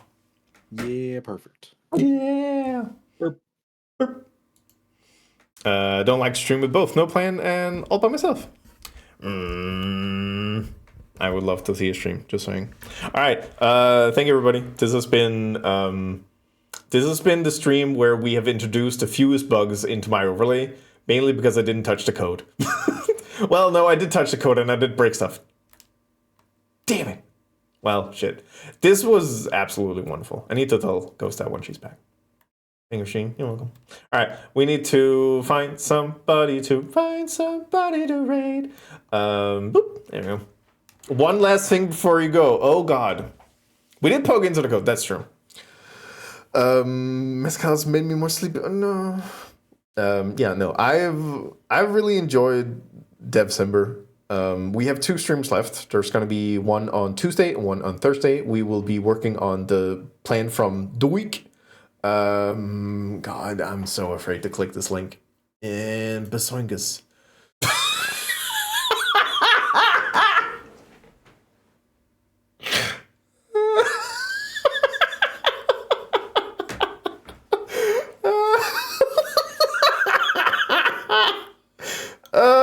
Sorry, nobody in stream can see it. They have to click the link. I have to get back. Give me a hot second. Yeah, no, I'm sorry, let's lose my shit. No, that's code. Nobody want to look at that. It's the absolute nonplus. Like, yeah, I guess. Yep. I guess I'm sleeping by myself right now. That's really good. God, you know what I suddenly feel like I need to make? I need to just make like a futon in the backstage. This is where I sleep. Just on the cold marble. Actually, yeah, like a no frame futon mattress. Yep.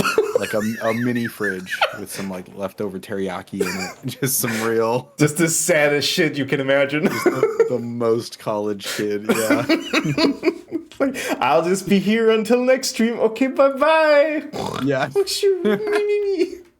That's actually like just maybe like anybody who's on the fence about like is a Renee stream a stream for me? You know, is this a place where I want to spend my time? You just have to massively guilt trip them because Yeah, it's like- well, when stream isn't happening, I'm just sad in the back here. The teriyaki's super cold, gang. Yeah. The microwave done broke, so you know, just gotta power through, I guess. Sometimes I like the thing has congealed to a point where I can just like shove it into a plate and maybe like cut a slice, but I lost my knife and I just have a spoon, but it's plastic and it broke. The rats took my knife, and god damn it, they took my teriyaki. God damn it. Damn it. This fucking sucks here. Just like cut to you like putting an Uber Eats order in and watching how long it takes to get here from Earth. You know? Exactly. It's gonna be placed like right here, like in my cool Batman cave aesthetics with all the outfits I'm gonna have in the future, and then just, and then you just sad turn futon. That's really good. Oh, that's very stupid. Like this is also the thing that's been wonderful. Like I've gotten to like write down a couple of ideas. And whenever it's an idea where I'm like, okay, this was very funny in the moment. I don't know if this is funny later. I wrote down Ratsune Miku, and it's still very good. Yeah, no, that rules. Like basically just an alternate skin for the lead singer in the band. Oh my god, yeah. Actually, and also Dark Vault did make a drawing of it, so I'm going to show it to you real quick. What if the song changed too? And it became like a Vocaloid, like electronic drums and synths and stuff. I am 100% on board. Also, where is where is Ratsune Miku? Where is Ratsune Miku? Where did Ratsune Miku go? Shit! She'll be there when we need her. Mm-hmm.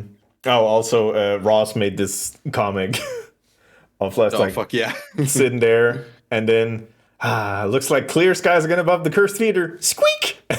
For the Halloween, like. Yeah, that's really good. Huffling also made this when we were talking about small car. Oh my god. The license plate too. It's really good. Where is Ratsune Miku? I can't find him. They're in there somewhere. Shit. Wait. Is it being pinged? No. Shit. God. Oh, okay. This is not Ratsune Miku, but it's still important. No. Oh my god. I love like the freckles and the hair on the arm. They put so much into this. Oh, I'm like not showing that it's only us two who can see it. chat. Left it in chat. Thank you. Boop. Grabbing that one, and then there you can see perfect. it. Ratsune Holy shit. Miku. Miku. Whoop. Oh, wrong button. There we go. Miku. Oh yeah, we were laughing at this one. Yeah. And then also this one. And then that one. And then that one. And this one. That's all good. Peak the sign. Mm-hmm. This is good. Yeah, peak the sign. This has been an absolute treat for me on this lovely Sunday evening to be blessed by a ghost. I agree. This was great for you. Was it good for you too, or? Yeah, it was good for me. Yeah. Yippee! Yeah. All right. No, this has been a blast. Thank you so much for having me. Yeah, it was my absolute pride and joy. I see that there are there's actually a lot of people streaming. And my list is not comprehensive, I see. So the question is, who do we get to? God. I see Fan, I see Splasha, I see Servina, Mm-hmm.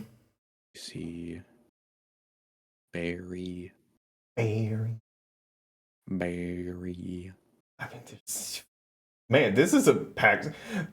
Yeah, no. Like my list says Pirate Software, Game Done Quick, Moo Moo Clover, Morning Chai, Nicole Goodnight, OCO, Barry, Siggy, and Ninja Gato, which I might do an interview with in the future, which would also be interesting.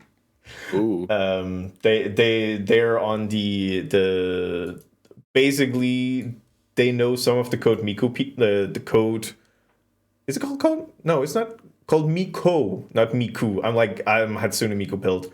And they're like talking to people who have like specific overlays, and I got into contact with them because of fruits, so I might be there at one point. Onsta later, I think. Yeah, I was considering when Onsta would show up today because it is Onsta's birthday. Because Onsta's birthday and Onsta's front page day. Yeah, that's true. But yeah, okay. Well, we can't hang around until Onsta wakes up. That's just That's so true. That's so true. But we can give. I mean, I don't know if anybody is unaware, but Onsta's great. Those are great. Those are great. Full Onsta. 10. 10. God, I why can't there be less people who are cool in stream? Like it's a problem. What I'm always saying. It's an epidemic.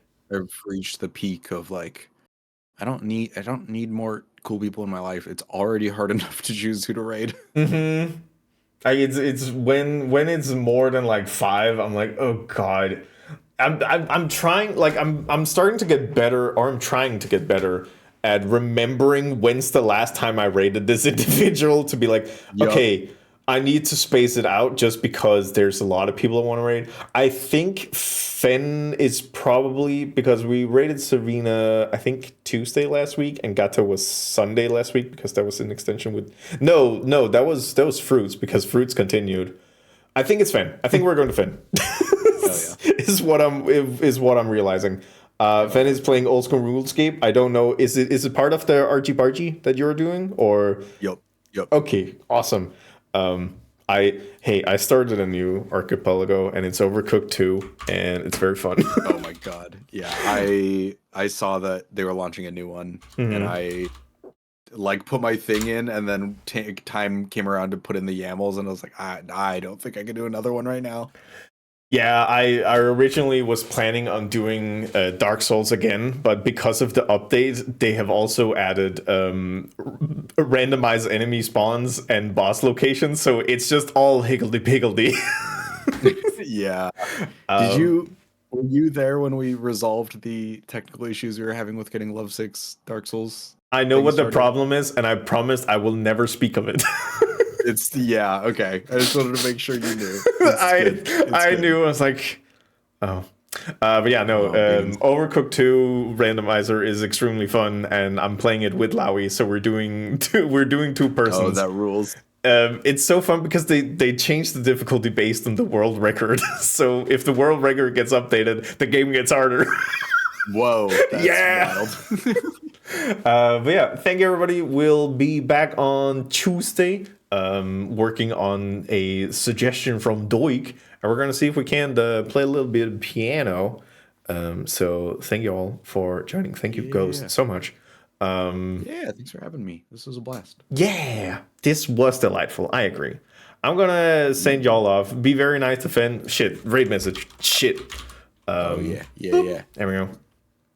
Get that one. Grab it. There we go.